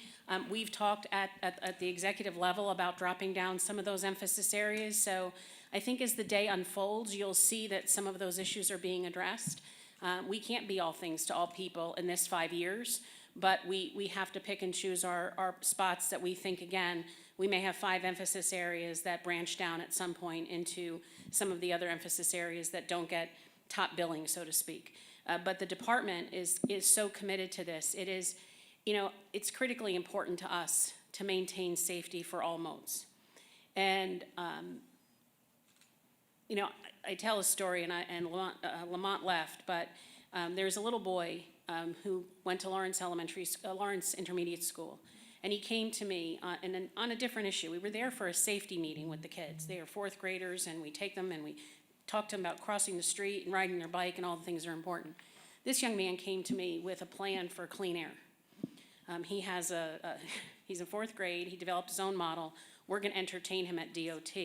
I tell you this story not because we're gonna talk about climate change here, but I'm gonna tell you this story because it's important for you to understand that at DOT, we're interested with the youngest members of our constituency. That young man is a customer of mine. That young man has to cross the street to get to school that I'm responsible for. That makes me responsible for him. So we take this extraordinarily seriously. We are going to put the investment in it that we need to invest to make sure that we get the message out. And I'm going to take this opportunity, because I think that was our last question, am I right? Good, because standing next to me when I do all this kind of stuff is a woman who I have tremendous respect for. It happens to be a person who encouraged me and invited me and welcomed me when I became the Commissioner of DOT in New Jersey. Jennifer Cohen is the Secretary of Transportation for the great state of Delaware. She was appointed in January of 15. We share a wonderful thing. We're both the third female to be a DOT commissioner in our respective states. There they go. I love it. I love it when a plan comes together, right? We have a lot of fun when we're working at AASHTO or at TRB or at ITS. We network and make sure that together we are doing the things that make our roadways safe, because roadways don't stop at state lines. They don't. And so it's important for us to be collaborative, and we are.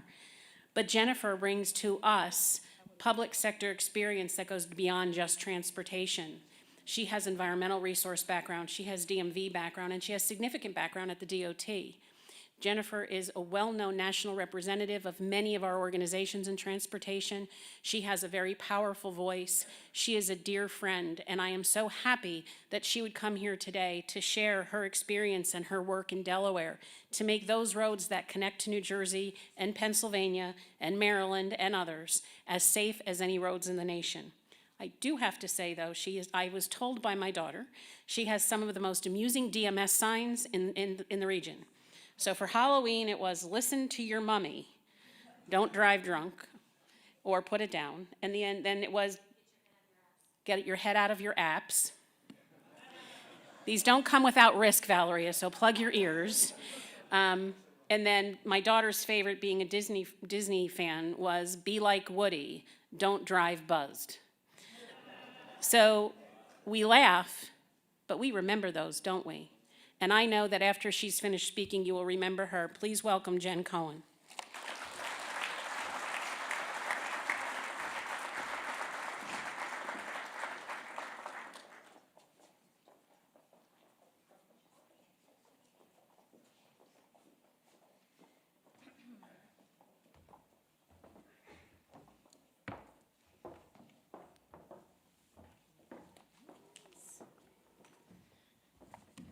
Alrighty, well, good morning, you guys. Oh God, that was lame. Can we I'm gonna need a little more enthusiasm, you guys. Good morning. I don't know how long you've been sitting here, but geez. So with me today is my Deputy Secretary, Nicole Majeski, and my Chief Engineer, Shantae Hastings. And I do like to brag as much as Diane, so for the first time in the Department of Transportation in Delaware's history, the top 3 spots have been held by women.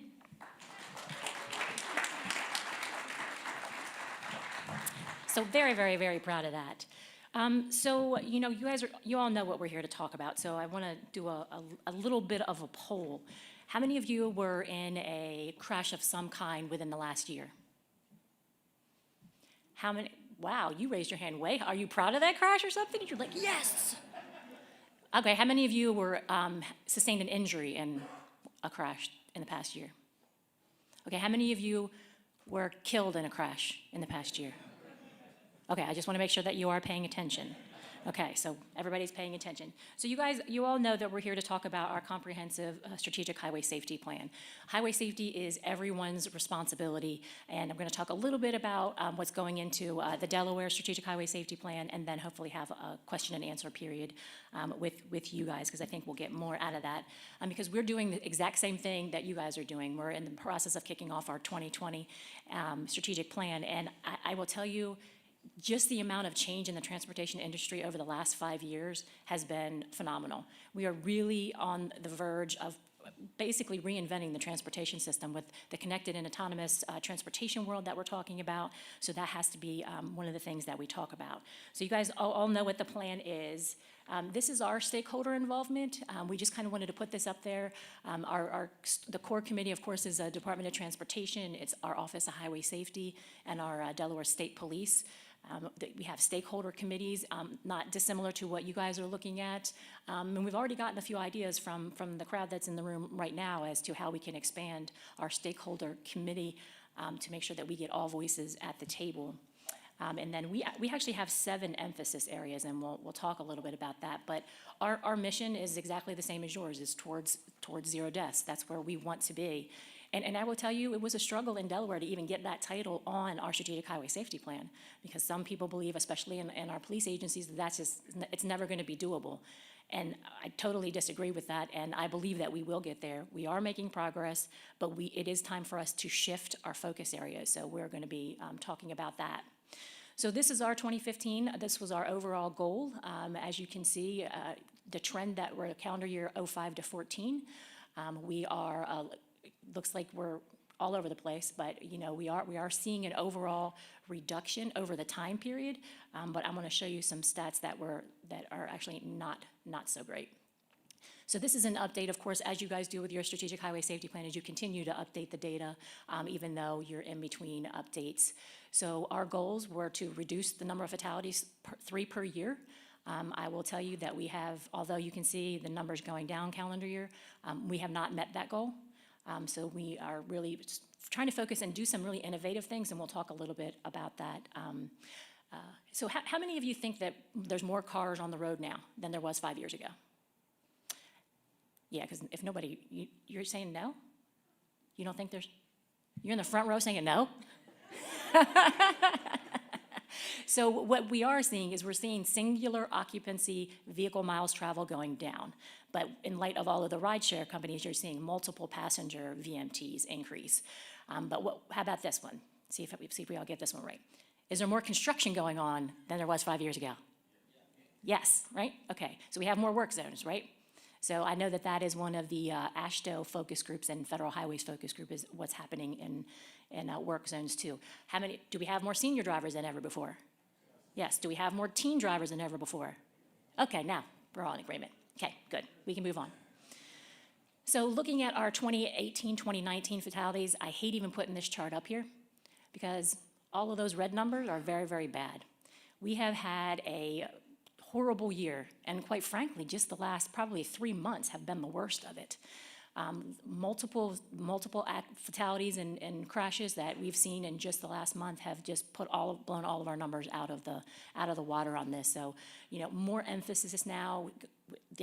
And I hate to say that these red numbers are creating a sense of urgency, but they are creating a sense of urgency not just with, hey, it's time to do your strategic highway safety plan, but an urgency to reduce that number and basically do whatever it takes to get those numbers down. It's broken down by person type. We really focus on pedestrians and cyclists in our state. Because we have such a small population, I think we're the number, I know I'm not supposed to say it this way, but no, I'm not going to say it that way.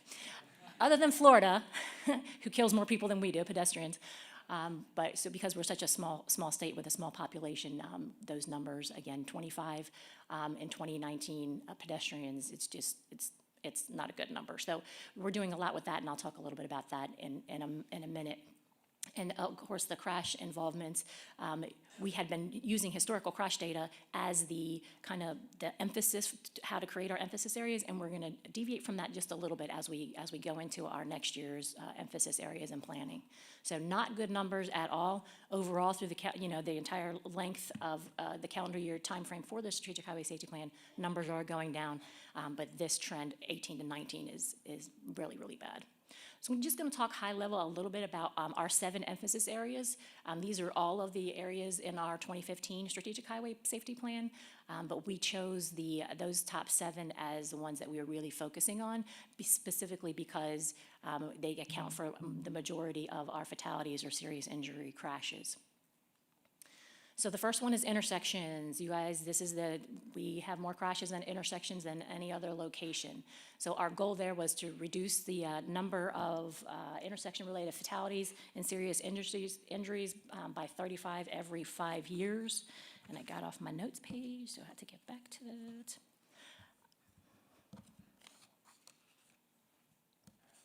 That's what happens when I don't use my notes.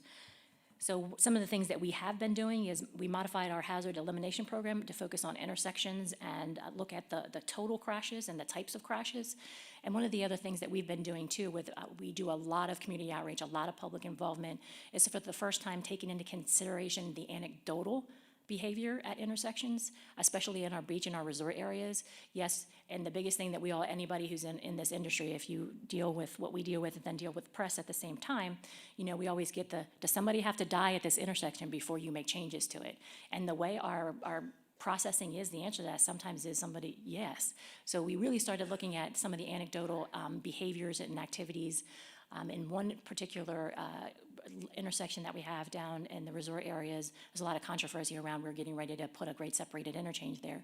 And we were actually able to use video footage of the activity and the behavior at that intersection to basically determine how traffic was going to behave prior to the intersection and what's going to happen when we put the grade separated interchange. That was the brain work of our amazing chief engineer. So some of the other things that we're working on is some median crossover channelization. That's been helping, and they hear me say this all the time. If it was up to me, there would be no at-grade crossovers on any of our major highways. They just invite people to make bad decisions, in my opinion. We have a very robust red light camera violation program. Citizens hate it, but they actually get that ticket once and they pay that heavy fine once and they do not run that light again. So the safety that's actually increased significantly with that program. Roundabouts, everybody loves roundabouts, right? Wait, didn't you guys give birth to the roundabouts in New Jersey? Yeah, thank you. No, still get little ones, big ones, multiple. So we love roundabouts. You cannot argue with the safety. 92% safety improvement. They're not always popular, and old people don't know they don't know what to do. It's like, what do I do? What do I do? You slow down and you just keep going. You'll be fine. So, but a lot of outreach, and we actually have some very creative videos on our website if you want to take a look on how to navigate a roundabout. It's very interesting. And then one of the things we'll talk a little bit more about in detail is we're testing some high friction surface treatment at intersections to see if that will help as well. Now, roadway departure, this is another one of our emphasis areas. The most of our roadway departure crashes actually happen on rural roads. But when they happen on major routes, they tend to be very, very bad and normally fatal. There was a family actually from New Jersey who was in a serious crash on our State Route 1, and I think all but one of the family members were killed. So we've been doing a few things with roadway departure. Everybody loves rumble strips until they're in front of your house, right? So we're adding them all over every place we can, but we're also starting to test the sinusoidal. Did I get that right? Yes. Okay. Because it's always a PR issue when you go to put rumble strips in an area. You can't argue with the safety for roadway departures, and I always use the same stories. Like if you hear them, that means they're working. So it'll be interesting to see. We're testing the sinusoidal strips right now. And so we'll see if that's something that we can actually use in our inventory that'll get the same result, but less PR issues. So we have been successful in using high friction surface treatment on some of our rural roads. We really had a data-driven process to see where we would locate and put those. So it reduced wet weather crashes by 55% in the areas that we tested, 55%, which is huge, and it reduced the overall crashes by 21%. So we're going to be doing a lot more of that testing, and again, we're trying any innovative thing that we can because again, most of those roadway departures are on our rural roads. So one of the other things that came out of that horrific crash on our State Route 1 is the medium barrier installation on our major highways. So we use the AASHTO national standards just like you guys do, and if it requires it, we put it in. If it's just recommended, we'll weigh the cost. But what we decided to do is take that safety effort even a step further. So we are putting cable medium barrier along all of our major highways, Route 1, 95, 141. So again, going above and beyond the safety requirements just to make sure that we're doing everything that we can. Impaired driving, still a huge problem. Reducing impaired driving, I can tell you out of we've had a horrific few weeks in Delaware. Almost all of them were impaired driving. And that is something that we continue to work with our friends in the Office of Highway Safety and Delaware State Police and all of our policing agencies. But it's still a huge issue. And you heard a little bit about our variable message boards, and again, we're trying anything. No, prior to the new campaign a year ago, no one even bothered reading our signs. No one reads yours either, so don't even think that it's just Delaware. Nobody reads yours either. They don't. But if you put something clever out there or something that makes them go, they'll remember it. And hopefully that safety message goes along with it. So that's the intent with that. And you believe it or not, this is still an issue. I mean, nobody in this room gets in your vehicle and doesn't buckle up, right? It took us, 20, 30 years just to do it without thinking? And people still are not buckled up. We just had a major horrific crash on 95. Mother was impaired, 5-year-old not restrained. It's horrible. So this is still going to be a focus, and I don't think that that's going away anytime soon. A lot of motorcyclists in Delaware, so this is one of our focus areas as well. We actually have we do an internal motorcycle safety awareness training at the DMV. We have that. You have to have that before you get your motorcycle license. And one of the things that we were seeing is that everybody knows that the kind of the demographic of the individuals who are actually either fatally or serious injury for motorcycles were, middle-aged white guys who get the Harley when they retired, it's too big and they don't know what they're doing. But actually if you look at the demographic of cyclists, motorcyclists in general, there's a lot of women. So what we tried to do is we tried to customize our training courses, because teaching a woman how to ride a motorcycle is a little bit different than teaching a man how to ride a motorcycle. So we actually have a women's only motorcycle rider education class, which has been going over very well. The passage rate has skyrocketed, because what was happening is when women would take the commingled course, is that they would have a higher dropout or failure rate just because of just being taught differently. So that's been very, very successful in Delaware. My personal opinion, speeding is the biggest problem that we have. And we're pitching some very aggressive and innovative things to try to reduce that. I will tell you, I had the honor of being part of the U.S. delegation that went to the ITS World Congress in Singapore. And we had a really great meeting with the Singaporeans, and we also had a really great meeting with the Ministry of Transport from Australia. And when we from the US, we were talking about speeding is a huge problem, and they're like, well, why don't you just use speed cameras? Or why, because they use speed cameras everywhere. And they're like, well, why don't you just randomly start pulling people over and making sure that they're doing everything right? I'm like, well, because there's this thing called probable cause, and we're Americans, and we ain't having that. But if we're going to stop this, there's got to be more drastic measures that have to happen. I think there is a lot of opportunity that's coming out of this connected and autonomous world that we're kind of delving into, that we can do this. But this has to be addressed. Everybody's in a hurry, and you New Jersey people, you're the worst. Where are you going? Where are you in a hurry to get to? But you are in a hurry to get to wherever the heck it is you're going to. You need to calm down. Just calm down. Take a breath. You will get there, I promise. But we really need to really focus on some of our efforts for speeding. And, that's some of the things that, we're working on as well with our variable message boards, is just kind of slow down, especially in our beach areas. Beach is going to be there when you get there.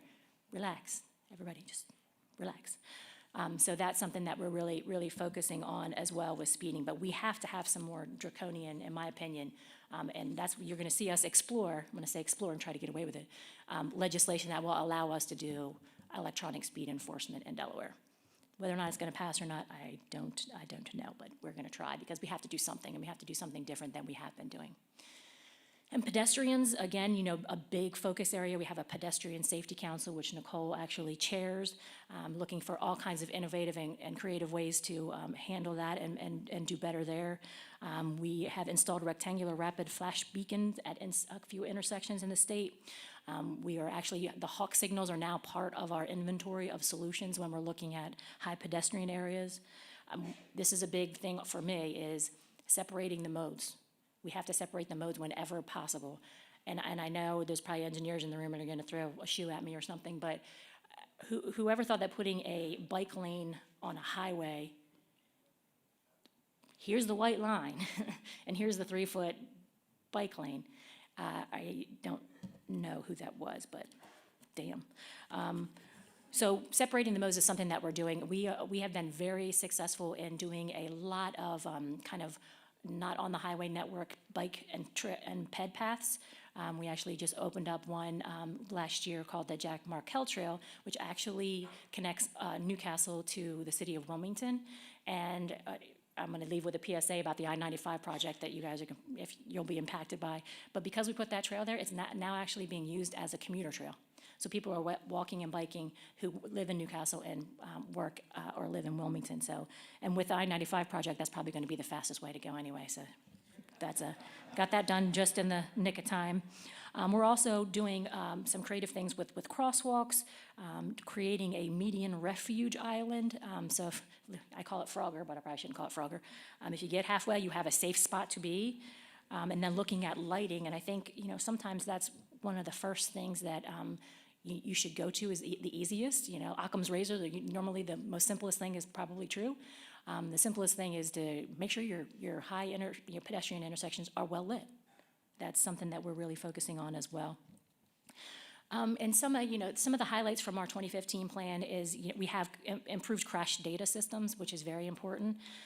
We've done that. We've improved the study of the countermeasure, which goes across all of our emphasis areas. Like I said, we modified the hazard elimination program. Again, we want to, everybody, I feel like Oprah Winfrey with roundabouts. You get a roundabout, you get a roundabout. Any place that we can put those, we're looking at those as well. I chair the Cooperative Automated Transportation Coalition, which is never easy to say, on a national level. So we're really also looking, and like I started out by saying, if you are not looking at this cooperative automated connectivity, your 2020 plan is going to be obsolete by December 2020, just because that's where we're going. We're doing some really cool things in Delaware. You know, we were part of the SPAT challenge. We're using DSRC communications right now. We're ready for 5G when it comes. We're building fiber into all of our networks. We've been actually doing that for a couple decades now. So utilizing technology will really help you. And if you haven't downloaded our Del.Dot app, please go to the Apple Store or the Google Play Store and download our Del.Dot app.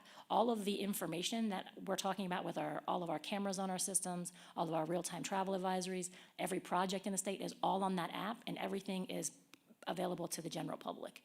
So having that information out there, and it's created a good thing for us because it's created this whole kind of citizen soldier thing with us. So there is a part on our app that says report a condition. So if somebody's out there and is like, oh, this pothole just ate my car, report that condition. It goes to our Transportation Management Center, which is 24/7. Somebody will get out there and take care of it. So really, by raising that awareness, we're actually getting a lot of citizen input that we can't be everywhere all the time. So that's been working out very, very well for us. I talked about high friction surface treatment. We're going to be expanding that program. Matter of fact, we were really lucky in the August redistribution from Federal Highways, and I think we got another 20 million for that. So, and that's another thing that's really, really important to us is, you know, not just saying it, not just putting it in your plan, but really showing that investment. And we have invested, we're going to be investing over the next 6 years, $66 million in just safety-related programs. So I think that's kind of putting your money where your mouth is. And we talked a little bit about these things. These are, you know, some of the highlights. Speed limit policy, we've changed that up a little bit. The barriers and fencing for pedestrians, really, we have a great one actually in the Capitol in Dover in front of our Delaware State University. It's beautiful, it's a fence, you know, and it has worked. There has not been an issue since we put that there with the pedestrians of the kids from the college crossing the highway. But these are a couple of snapshots of the message boards that we've been doing. And again, we've gotten more impact and more importantly, more press coverage, because the more press coverage that we have, people are actually reading and understanding and going, hey, and plus we get some ideas from, some of them are not good ideas, but we do get some ideas from the general public as well. And working on road diets, I know sometimes people don't like to do that, especially in you know, some smaller communities, but we're trying to use that as a tool as well. So in social media, we've just been, we've stepped up our game in the last year and a half on social media. So please follow us on Twitter and visit us on Facebook, like us on Facebook. I don't do social media. They won't let me because they're afraid of what I'll say. I don't blame them. I don't blame them. I don't blame them. So again, you know, we're in the same boat as you guys. We've already kicked off our larger steering committee, and we're actually going to use some of the things that were talked about here today. So I thank the commissioner for letting us be here today, because you know, the more we interact, she's right. Especially we in the Northeast, we're all on top of each other. So we really need to have this coordination, because safety also doesn't stop at state lines. So we really need to make sure that we continue the communication. So. Now, we wanted to leave some time for questions that you guys will ask me, and then I will yield to smarter people to answer.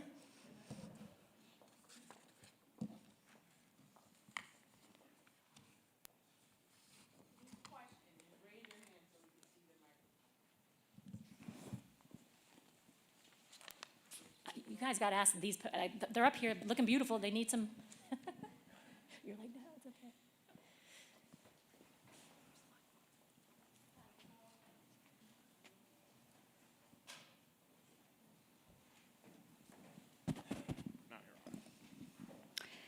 Hi, good morning, and thank you so much for bringing all this information, and really very glad to be here.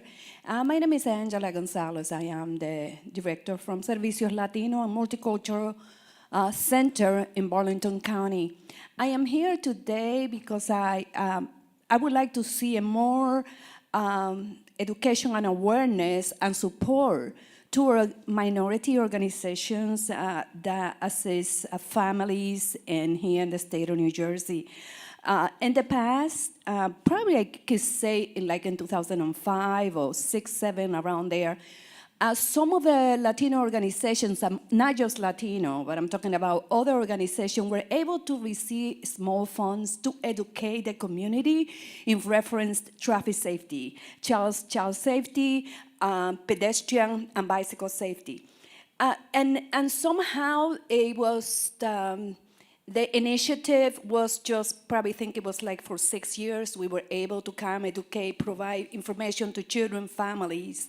But this funding of this particular support we were receiving, which it wasn't much, I think it was around 20,000 we were receiving, have stopped. And we have seen what I can tell you, part of what we really affect us, as we are the majority on the state of New Jersey of you know, Hispanics, and like I said, other minorities. I'm not here because our agency serves multicultural. We have multicultural.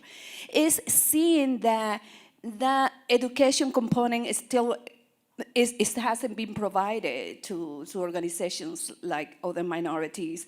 And to be able to see that individuals are penalized. For example, when we have individuals that normally walk, sometimes we have people do driver license issue, walk, and get penalized with jaywalking because they did not know what they were doing, going to work in a bicycle. I do not know why they stopped me twice. I thought I was riding okay.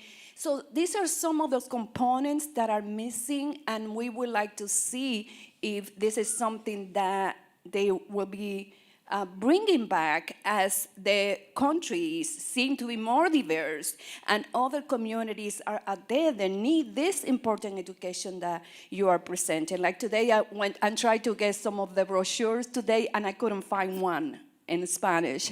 So now that it's not available, but what I'm saying is that we as a state in New Jersey have to realize that we have other communities that are interested in bringing this education to the entire state as well. So I can't speak for New Jersey. I can speak for Delaware, and then I'll kick it over to. So I think you're absolutely right, and I can tell you that in Delaware that we do that.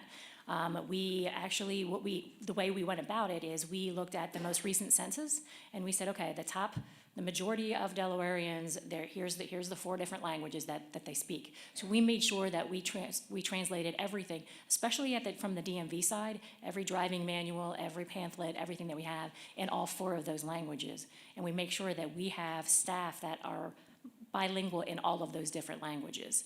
So it is important, and I can tell you that we do all this outreach ourselves. We're a really small state, so I don't know if that's even feasible for New Jersey.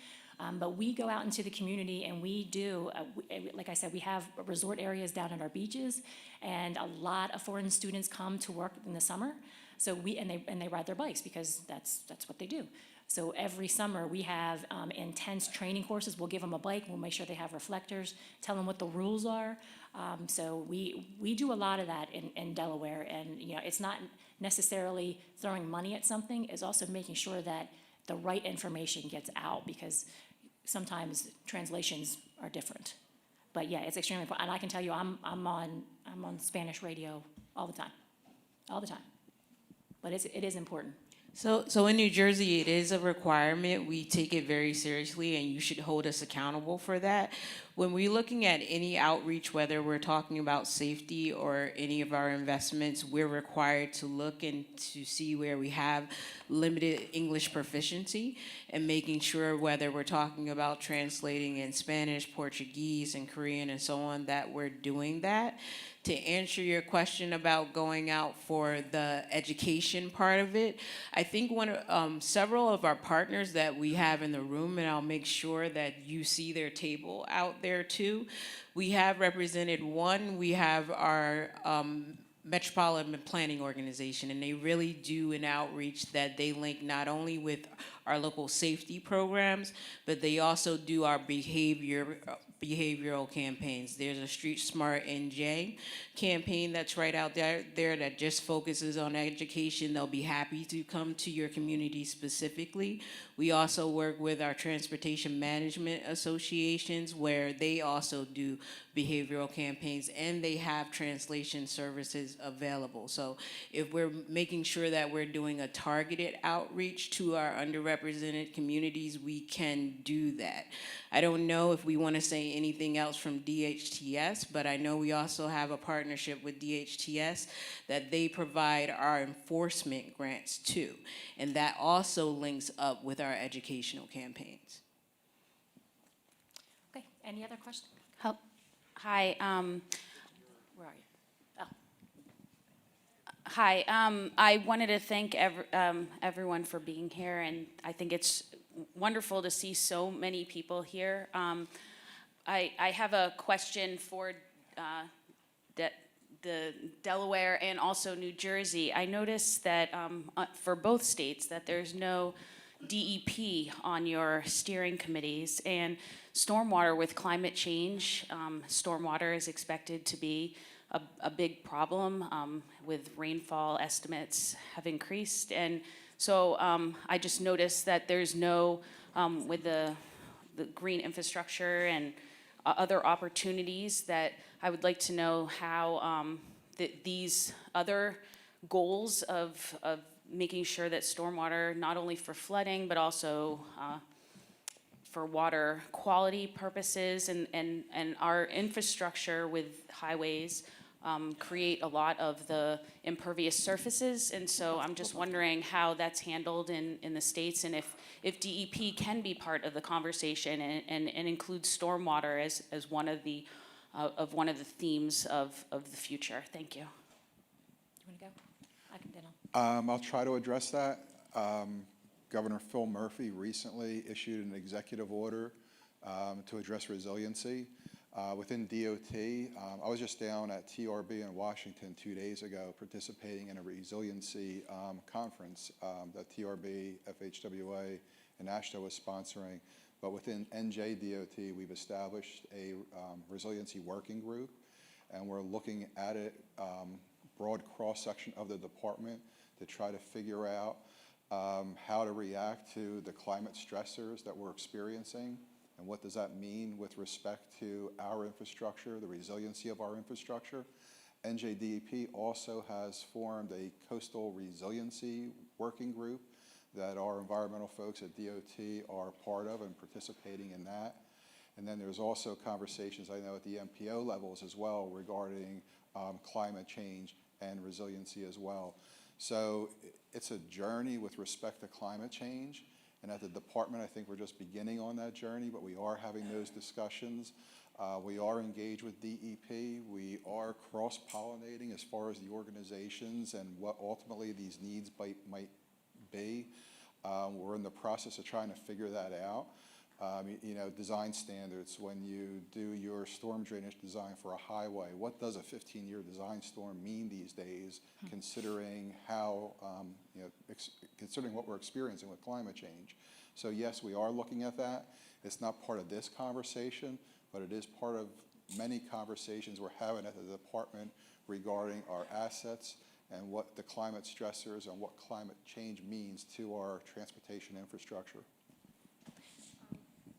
Just to add to what Mike was saying about the design guide, we did release a complete streets implementation guide for the municipalities. There was a component for green infrastructure there. So that's something that's available on our website. And so, of course, when you're talking about pedestrian safety, you're looking at complete streets. We're also going to be releasing soon a greenway guide. So we are looking at some of those design standards. Yeah, and I can tell you, very, very similar to Delaware, what I just heard, but resiliency and climate change has actually forced itself on us. We are the lowest lying state in the country. We are basically an island, and you know, sea level rise is a huge issue for us. So we've already built resiliency into our capital transportation plan, and really trying to make some of the hard decisions. You know, do we harden? Do we raise? What things do we use to handle that? And some of the solution is going to be road abandonment.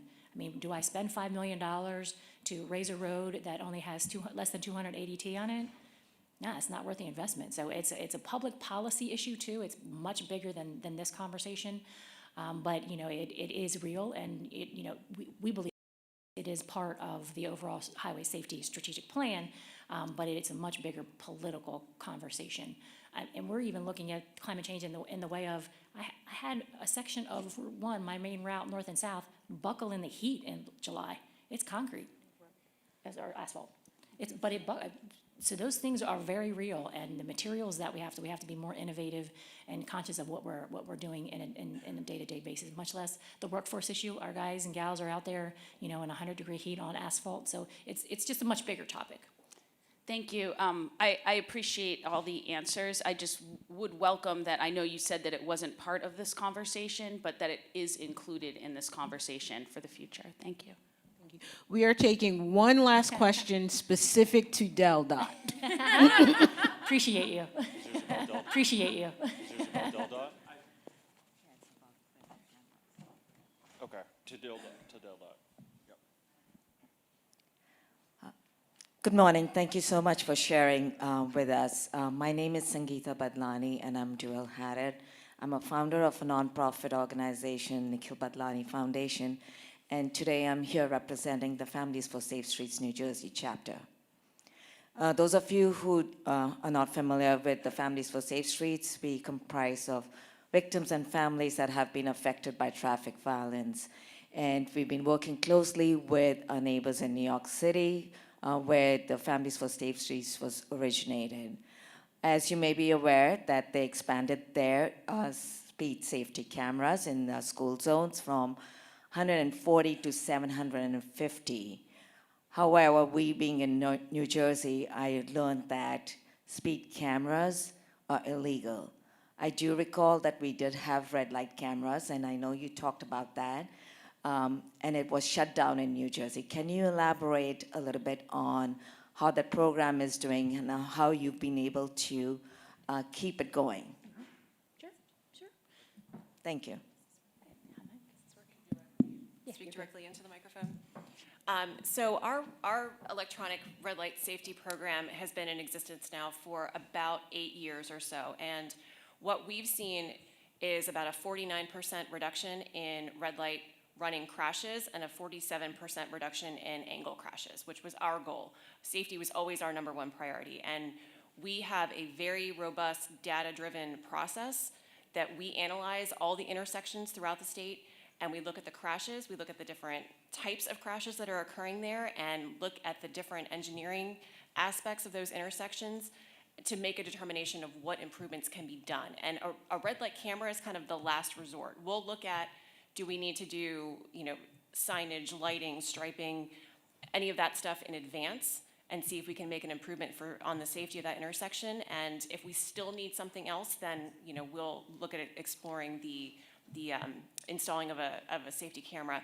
Our entire process is outlined on our DelDOT website on how we analyze every intersection, all the data that we use, how we make the determinations and ranking the priorities, and then ultimately decide on the locations. And then each year we do a report giving statistics on the number of violations and then the reduction in the crashes. But for us, safety's always been the number one priority and concern, and being able to reduce those angle crashes by 47% and then red light running by 49% has been great for us, and it's something that we're continuing to try to keep moving that number up.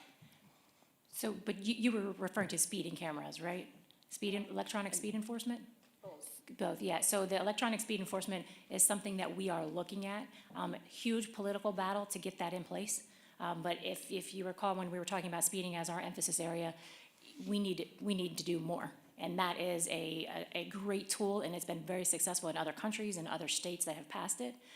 So we are intending on taking another run at that legislation this coming legislative session. Can't guarantee we're going to be successful, but it's a huge political battle to get that done. Thank you. Please join us in thanking DelDOT for it.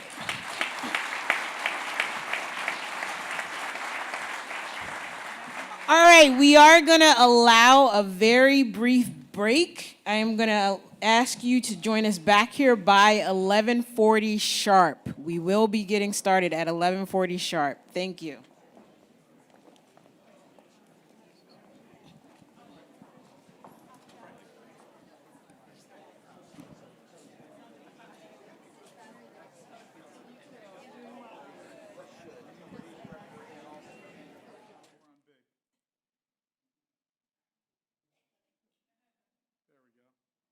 So the right answer is decreasing.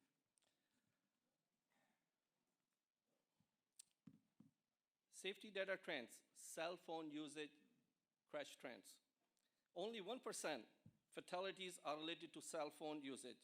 Keep in mind, this information is based on the data collected at the crash scene and is likely underreported if the officer cannot make a determination on cell phone use at the time of the crash. Okay, there's another question. In New Jersey, is the number of crash fatalities higher for young drivers less than 21 or mature drivers greater than 65?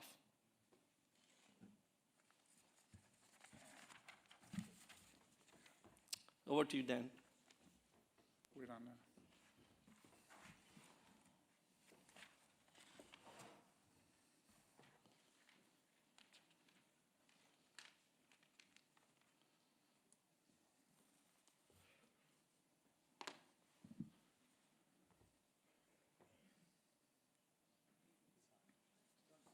You guys are correct.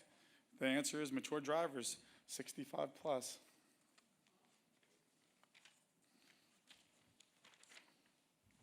Mature drivers play a role in 23% of the fatalities in New Jersey. Note, it's not really an apples-to-apples comparison, being that there are 1.2 million licensed mature drivers and only 237,000 licensed drivers less than 21. Number of mature drivers are increasing in New Jersey. In 2015, there were approximately 1 million, and now we are at 1.2. While they have more driving experience, these users have a harder time seeing and reacting to events, especially at night. They also have a harder time recovering from a serious injury crash. Conversely, young drivers lack the driver's skills that allow them to judge events. but their population in New Jersey the numbers are shown, it's actually decreasing. This corresponds to a 4% decrease in fatal crashes. I think 2010 population was 345,000, and now we're at 237,000. This is opposite of Delaware.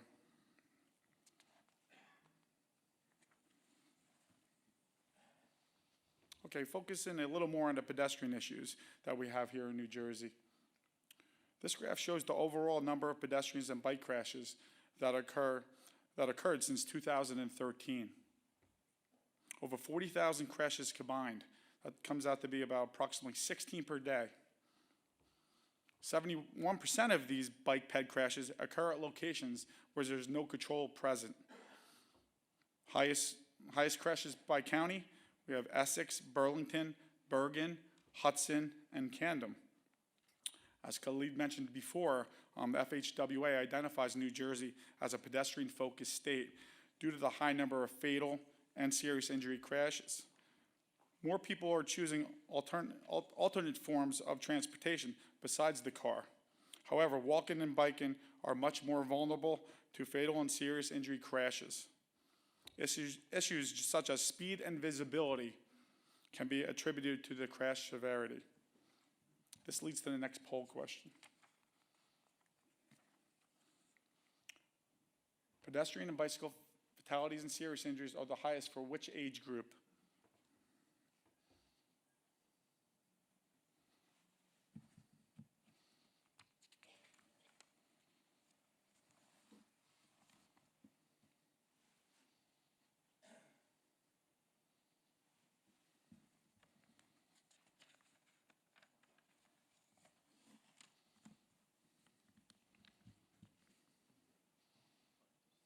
Alrighty. The answer is 45 to everybody chose 15 to 30. The actual answer is 45 to 60, 25%. The answer is me. I'm in the predominant age group that is likely to be involved in a fatal or serious pedestrian crash. With that said, we all have to do a better job, including myself. We all are held accountable.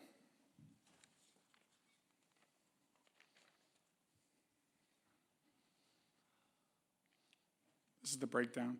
So 15 to 30 is 20%, 45 to 60 is the 27%.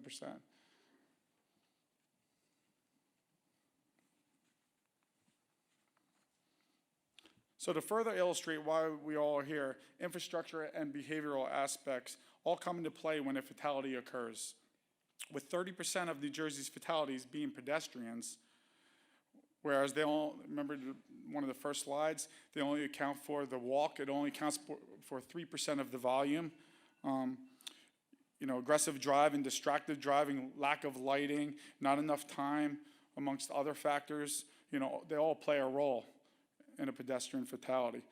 Vehicle speed, as this slide shows, has a dramatic impact on a pedestrian fatality. As vehicle speeds increase, the driver visibility decreases and stop and distance increases, I'm sorry.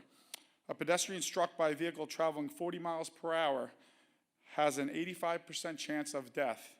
At 30, chance falls to 45, and at 20, the fatality rate drops to just 5%.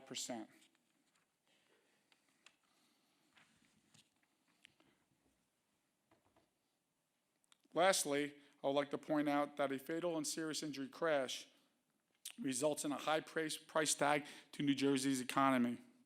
In addition to the grief and sorrow and the struggles for the loved ones close and dear, we all feel the impacts in our pockets in one form or another. Thank you.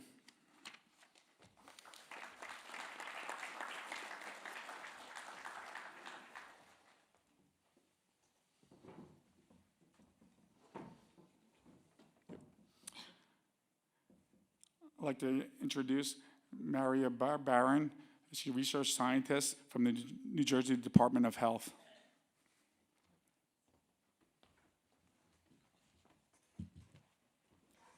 Hello, my name is Maria and I love jug handles.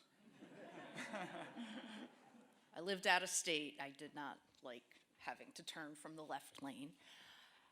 So I'm here to talk to you about data also, but from the public health side of things. We look at things, per person, not per mile, and things like that.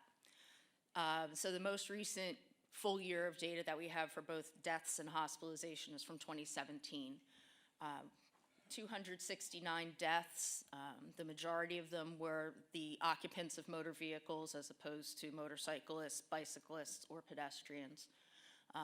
6.6 fatalities per 100,000 people in New Jersey.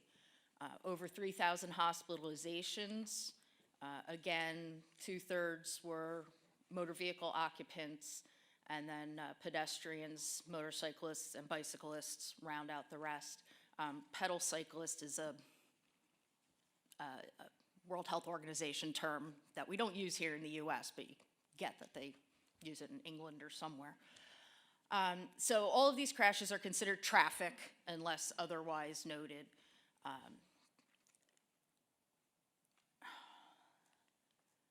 Okay. The cost of traffic-related injury, and some of this was sort of talked about just now. The highest death count of any 10-year age group is for males, 25 to 64. The highest death rate, which is the number of deaths divided by the number of people in that sex and age group, is for males 65 and over. Similarly, for hospitalizations, the number is highest for males, 25 to 34, but the inpatient hospitalization rate is highest for females, 75 and over. The economic costs, and this is only of the hospitalization, this doesn't account for lost wages, damage to the car, or anything. For non-fatal injuries that require an inpatient hospitalization, it's about $140,000 per person, over $466 million total per year. For those who make it to the hospital alive but then die, which is almost 100 in 2017, the average cost that the hospital charges to the insurance company is about $300,000, and that was for a total of almost $30 million in 2017. Good news, basically the same graph that you just saw before. New Jersey has one of the lowest traffic fatality rates in the US, and it's not skyrocketing or doing anything crazy. And 97% of those injured seriously enough to require hospitalization are discharged alive. So if they make it to the hospital, they've got a really good chance. Traffic-related injuries by age and gender. The green bars are deaths among males. The orange one, yellow ones, which there aren't very many, are deaths among females.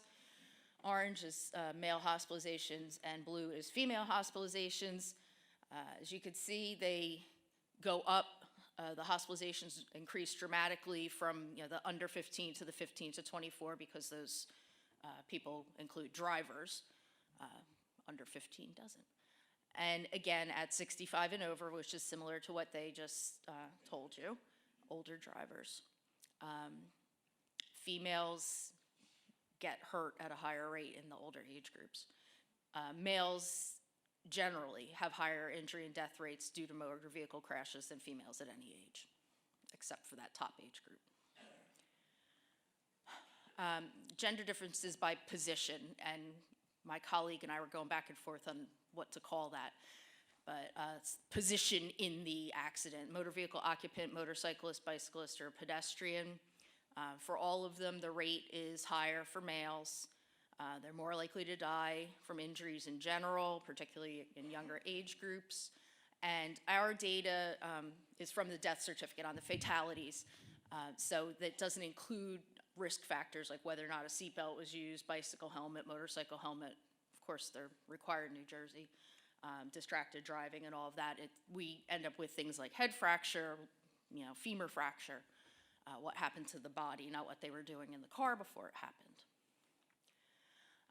By county, and I don't know that the shades are showing up very well on this screen, but our most rural counties, Salem and Cumberland, have the highest fatality rates, followed by Atlantic and Cape May. And then the northwestern corner and the remaining southern counties are in the second lowest group, and you can see the most of central and northern New Jersey. And there is a central Jersey. I'm from there. I live in the South now. Have the lowest rates of death. Strengths and limitations of the data that I've shown you. Fatalities are captured for all New Jersey residents, no matter where the injury occurred. So if you're driving down the road in Delaware, the Delaware people left, we will get that information because there's interstate exchange of death certificate records. But we don't get full information about the occupant details for either the mortality data or the hospital data. And we need better location reporting on the death certificate. We get, things like on a street. Well, yeah, that's not very helpful. And we don't get any in the hospitalization data. And somebody else prepared these slides for me, and I just realized that UB means nothing. It's uniform billing. That's hospitalization data. Okay, another good point, inpatient hospitalizations are reported for all New Jersey acute care facilities. So, what people regularly think of as a hospital, we do get information on all of them. They're required to report. But we don't get information on specialty hospitals, rehabs, Veterans Administration, medical centers, and so forth. And reporting is incomplete in any given year due to technical issues sometimes that may bias the results. And for more data from the New Jersey Department of Health related to motor vehicle related injuries and mortality, there's our website. And if you have any questions, that's our program's email address. Thank you.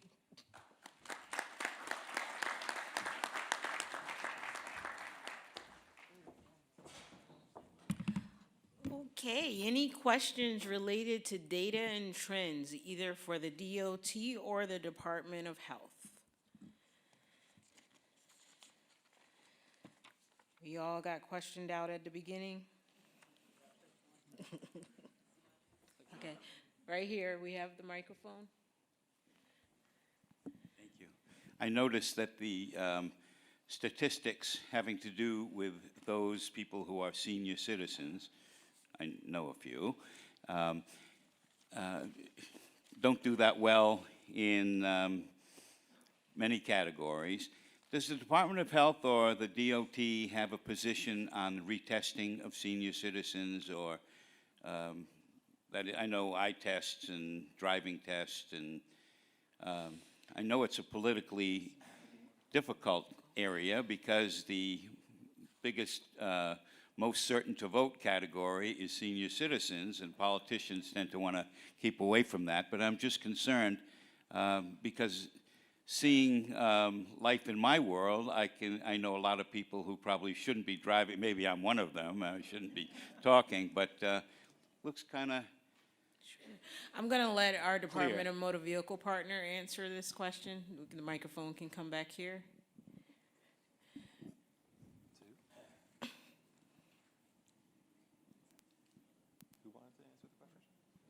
So for the motor vehicle testing, okay, so right there. A legislation was just passed for bus drivers that are 70 to 74 years old. They have to get a state medical exam in addition to the federal medical exam. So they have to get another test, and they would get retested. And they have to do this once a year. And for ones that are aged for older, 75 and older, they have to do it every 6 months now.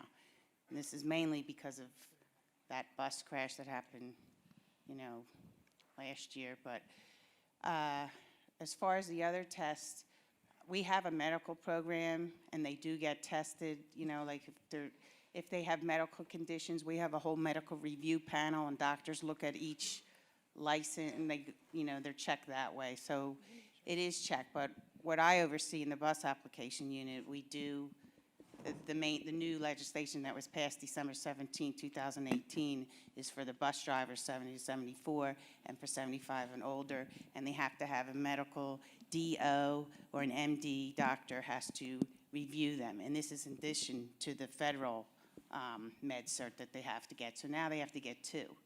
So they're not being retested as driving, but they're being retested for their, for their medical exam. And if they don't pass, then they don't do it.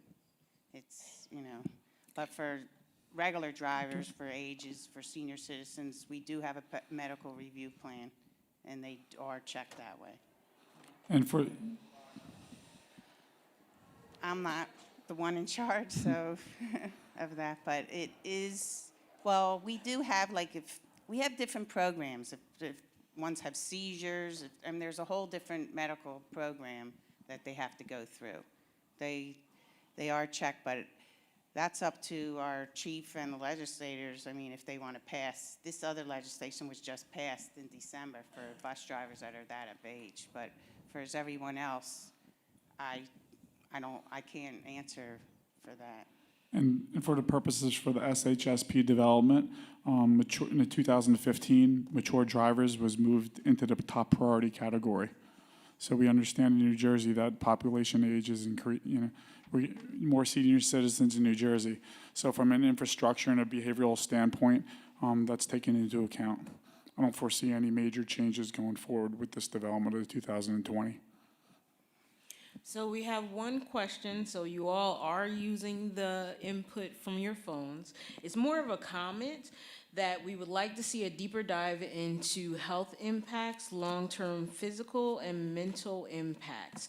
There's a relationship between safety, physical activity, and obesity. I think that this is relevant, so we will include that comment. If you have any other comments as well, what I mentioned at the beginning, saferoadsforallinj.com, you are also able to submit comments there that we will process.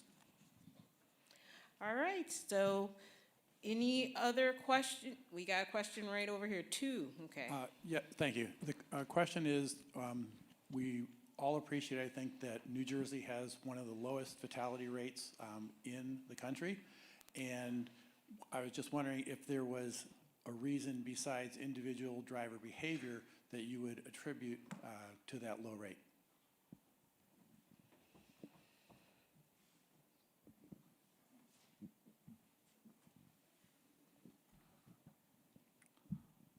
Nothing off the top of my head. We look at total fatalities and we look at total serious injuries, but with the understanding of, we try to implement, we have a lot of vehicle miles traveled from, in New Jersey, but, I think although when you look at 565, it's a high number to me, but when you compare that fatality rate, we do a good job. But I think we all try to do, from our last SHSP, we all try to do a good job. I think we're installing good countermeasures on our projects. We're installing road diets. We're doing, roundabouts. These are things that Delaware just proposed they're starting with. I think we've been doing that for the last 5 years. So, our fatality number went from 624 to 565, and our serious injuries through infrastructure and behavioral countermeasures have gone down. So that's what ties into the fatality rate, and the serious injury rate.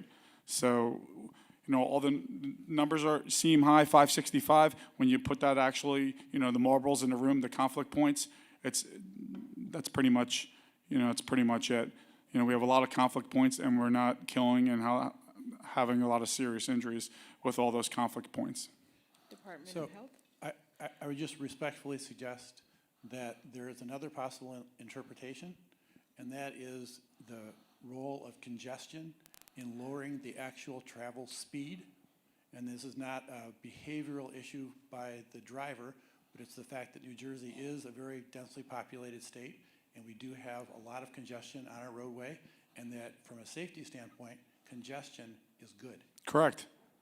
So I want to give an opportunity for the health department. Yeah. I agree with you to some extent. My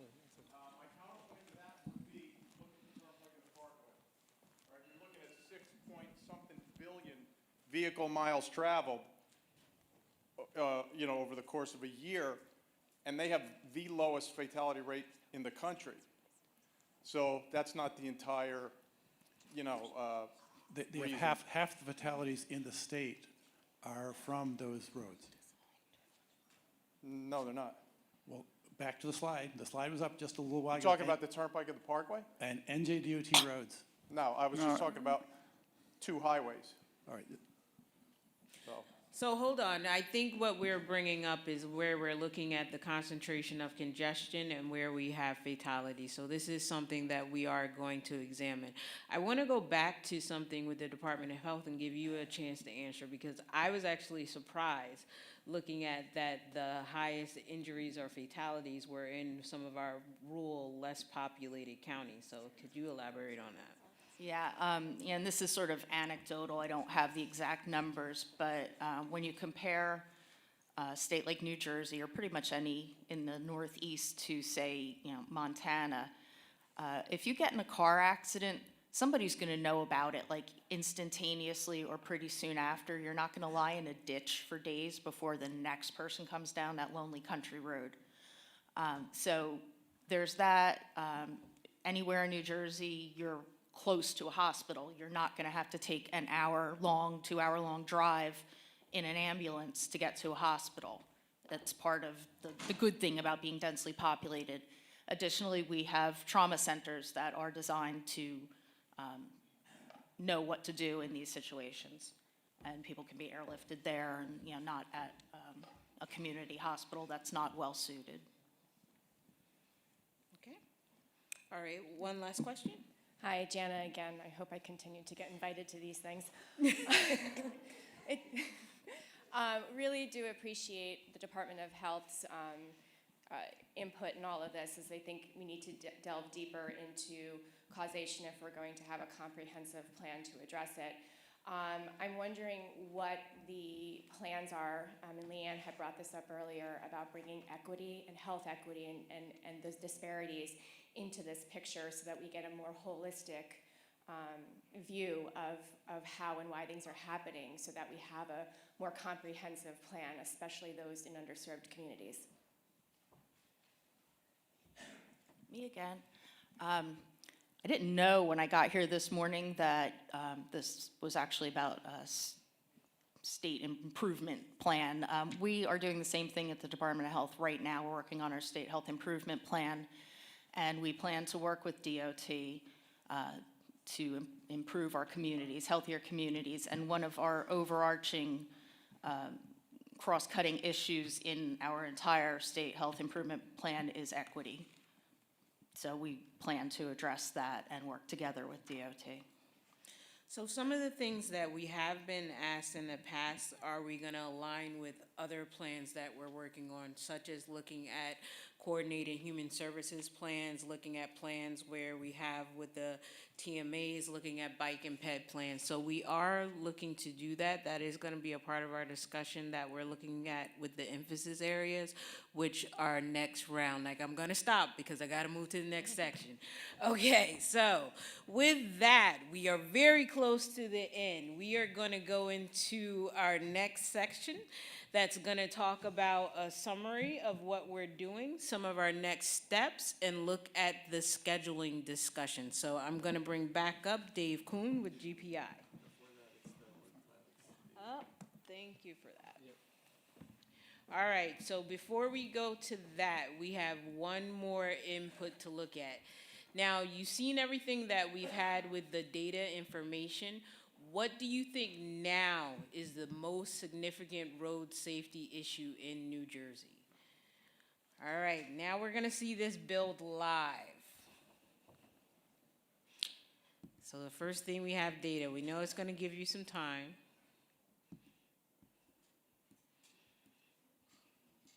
Speeding just got bigger. Distracted driving is still coming up pretty large, if you recall what we had previously.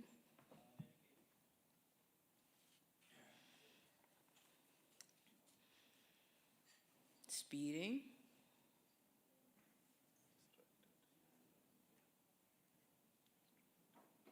distracted driving.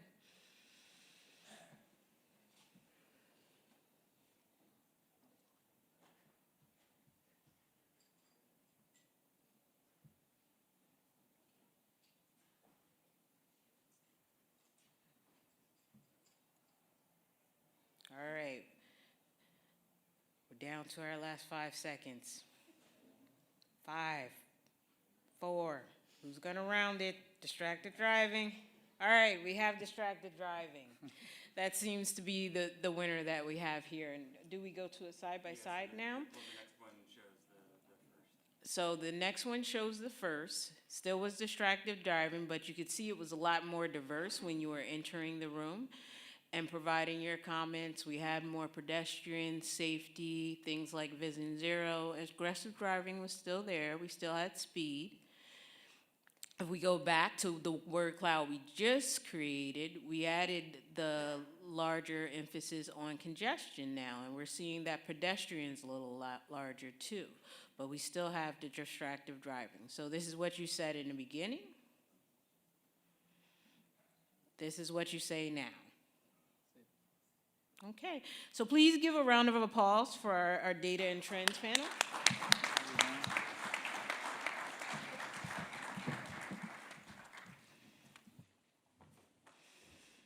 All right, so you all are participating. This is good. We appreciate all the feedback.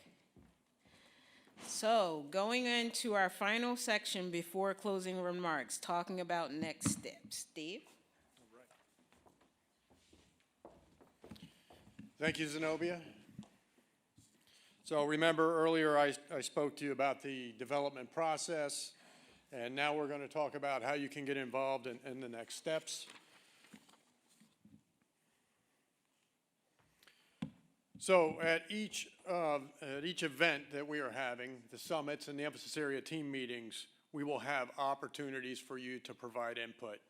As you saw at today's summit, through polling exercises, you're helping us to get input on safety issues that are important. Remember, you can also provide written comments on the comment forms you have, and that will also inform us as we start to narrow down and form those emphasis areas. And if you have those, please leave those with a staff member. If you see someone with a badge, there's also a box in the lobby. You can drop it there. So we want those comments there. We have about 250 people. We have 250 people here today. Well, we know there's more stakeholders. If you have other stakeholder ideas, please jot those down. If you have contact information, we want to gather other stakeholders that are out there. Moving on to Safety Summit 2, we are going to want your participation in emphasis area discussions, as we spoke of earlier, goals, objectives, strategies. And then once Summit 2 happens, we'll have those emphasis area team meetings. There again, there will be an opportunity to get involved on some of those teams to help develop those action plans. And then at Summit 3, when we come back and present those action plans and our implementation strategy, there will be an opportunity to provide input again on both the action plans and the implementation plan.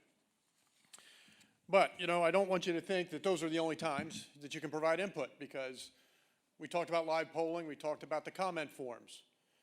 You can always talk to a steering committee member that you know, who have a list of who's on the steering committee now. You can certainly reach out to those folks. And as you heard Zenobia say, we have a website now, saferoadsforallnj.com. It's on your program, so don't forget that URL. And we're going to use that as an opportunity to post progress, share with you how things are going, and get involved. There's a button up there at the top right, get involved, click on that. You can submit your input, comments. Anytime along the way, we will have somebody monitoring that website and responding as we move forward. And as we get into the implementation, we are looking to post results there as well. One thing I do want to mention that's very important about issues and your feedback right now. One of the things we need quickly is, if you have more ideas about important safety issues, please try to get those into us by Monday or Tuesday of next week. Please provide those into us as we take all that in and start to formulate potential emphasis areas. Okay, timeline. So again, back to that, the chart that we had previously, we have an aggressive schedule to get the plan in place by July 2020. So what's coming up? We did Safety Summit 1 today. We are looking to get those emphasis areas finalized next month, December. And then we're looking to come back in January with Safety Summit 2. The date right now is January the 21st. Please mark it down. Likely we'll be here, and then that will be a full-day session with breakout sessions in that to really dig into emphasis areas. January the 21st. Following that, the emphasis area team meetings will happen in February. Get those action plans finalized. We'll have that follow-up summit in April, summit number 3, to get any final feedback on the implementation plan. And then we are looking to publish the final SHSP plan and implementation plan in July. And then the hard work really begins in the summer when we start to do the implementation. And that's where we're going to need continued participation. That's the plan going forward, the milestones, and take any questions.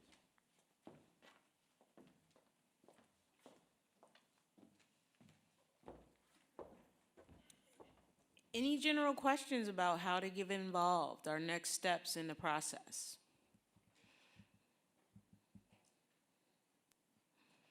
Okay, so we have our websites that are available. You need to wave if I'm missing you, though. We have our websites. You're going to see us available on social media and with our partners, and you're going to hear about when we're going to have our next safety summit. So I'm going to ask Assistant Commissioner Mike Russo and Director Eric Heitman to join me for closing remarks.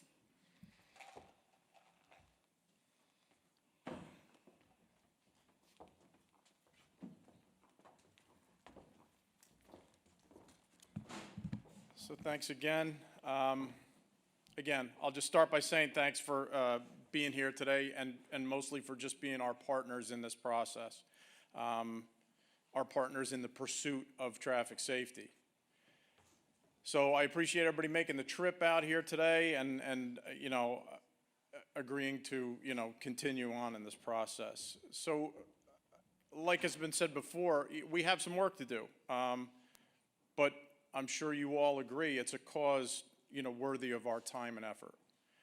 Zero is a lofty goal. I know that's been mentioned here before today as well, but I think, again, we all agree that it's a goal worth fighting for. It's a reasonable goal. It's really the only goal. So today we've taken just the first step, you know, the first of many in this particular 5-year process. I hope that you'll continue to be our partners in this process and that you'll agree to take us to task as we plan this path toward zero fatalities. I know that Commissioner Scicchetti agrees with me that we want to be held to this standard. Take us to task on this. So this process is not just the plan, but the implementation and the follow-through. So let's all agree to persevere in that process and in these efforts and fight to achieve the first year without fatalities on our highways. And I believe that we'll see that day soon. And I'm hoping that that day will become every day. So thanks again for being here. That's all I have. Director? I'm going to most likely reiterate a lot of the things that Eric and Dave just said, but first of all, I want to thank everyone for taking the time to participate in today's session. Most importantly, I would like to thank Mr. Bob Nolan for joining us today and telling his personal story. Yeah.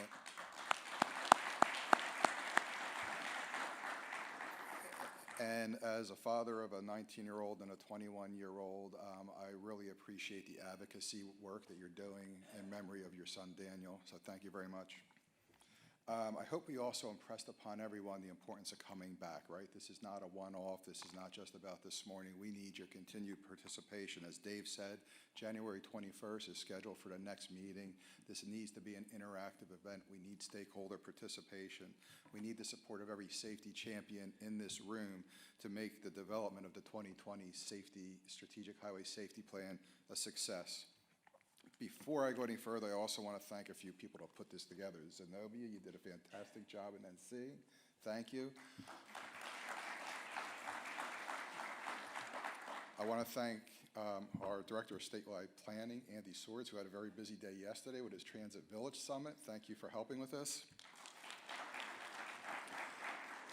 Our Manager of Bicycle and Safety Programs, Dan Lasanti, as well as our project manager from that office, Mr. Khalid Sheikh, who were instrumental in putting this together. Dave Kuhn and his GPI team played a significant role in this. All the folks that joined us here today, including Valeria, thank you for being here, for your support. And most importantly, I want to thank my partner in this, Mr. Eric Heitman from the Division of Highway Traffic Safety. A few closing thoughts, right? We're talking about how to end this session. And we want to go back to the conversation about will we ever reach a day when there will be zero fatalities on our state's roads? And is zero fatalities a reasonable goal to have? And if not, let's think about this. What is a good goal to have for New Jersey? What number can we afford to live with? And is that number a goal that is acceptable for those who are of importance in your lives? So if the number is not zero, then what number should it be? And as we think about that, who is of importance to you can we afford to lose? So with that thought, please come back to Summits number 2 and 3. We need your participation. Thank you for joining us today, and please have a safe trip home. Thank you.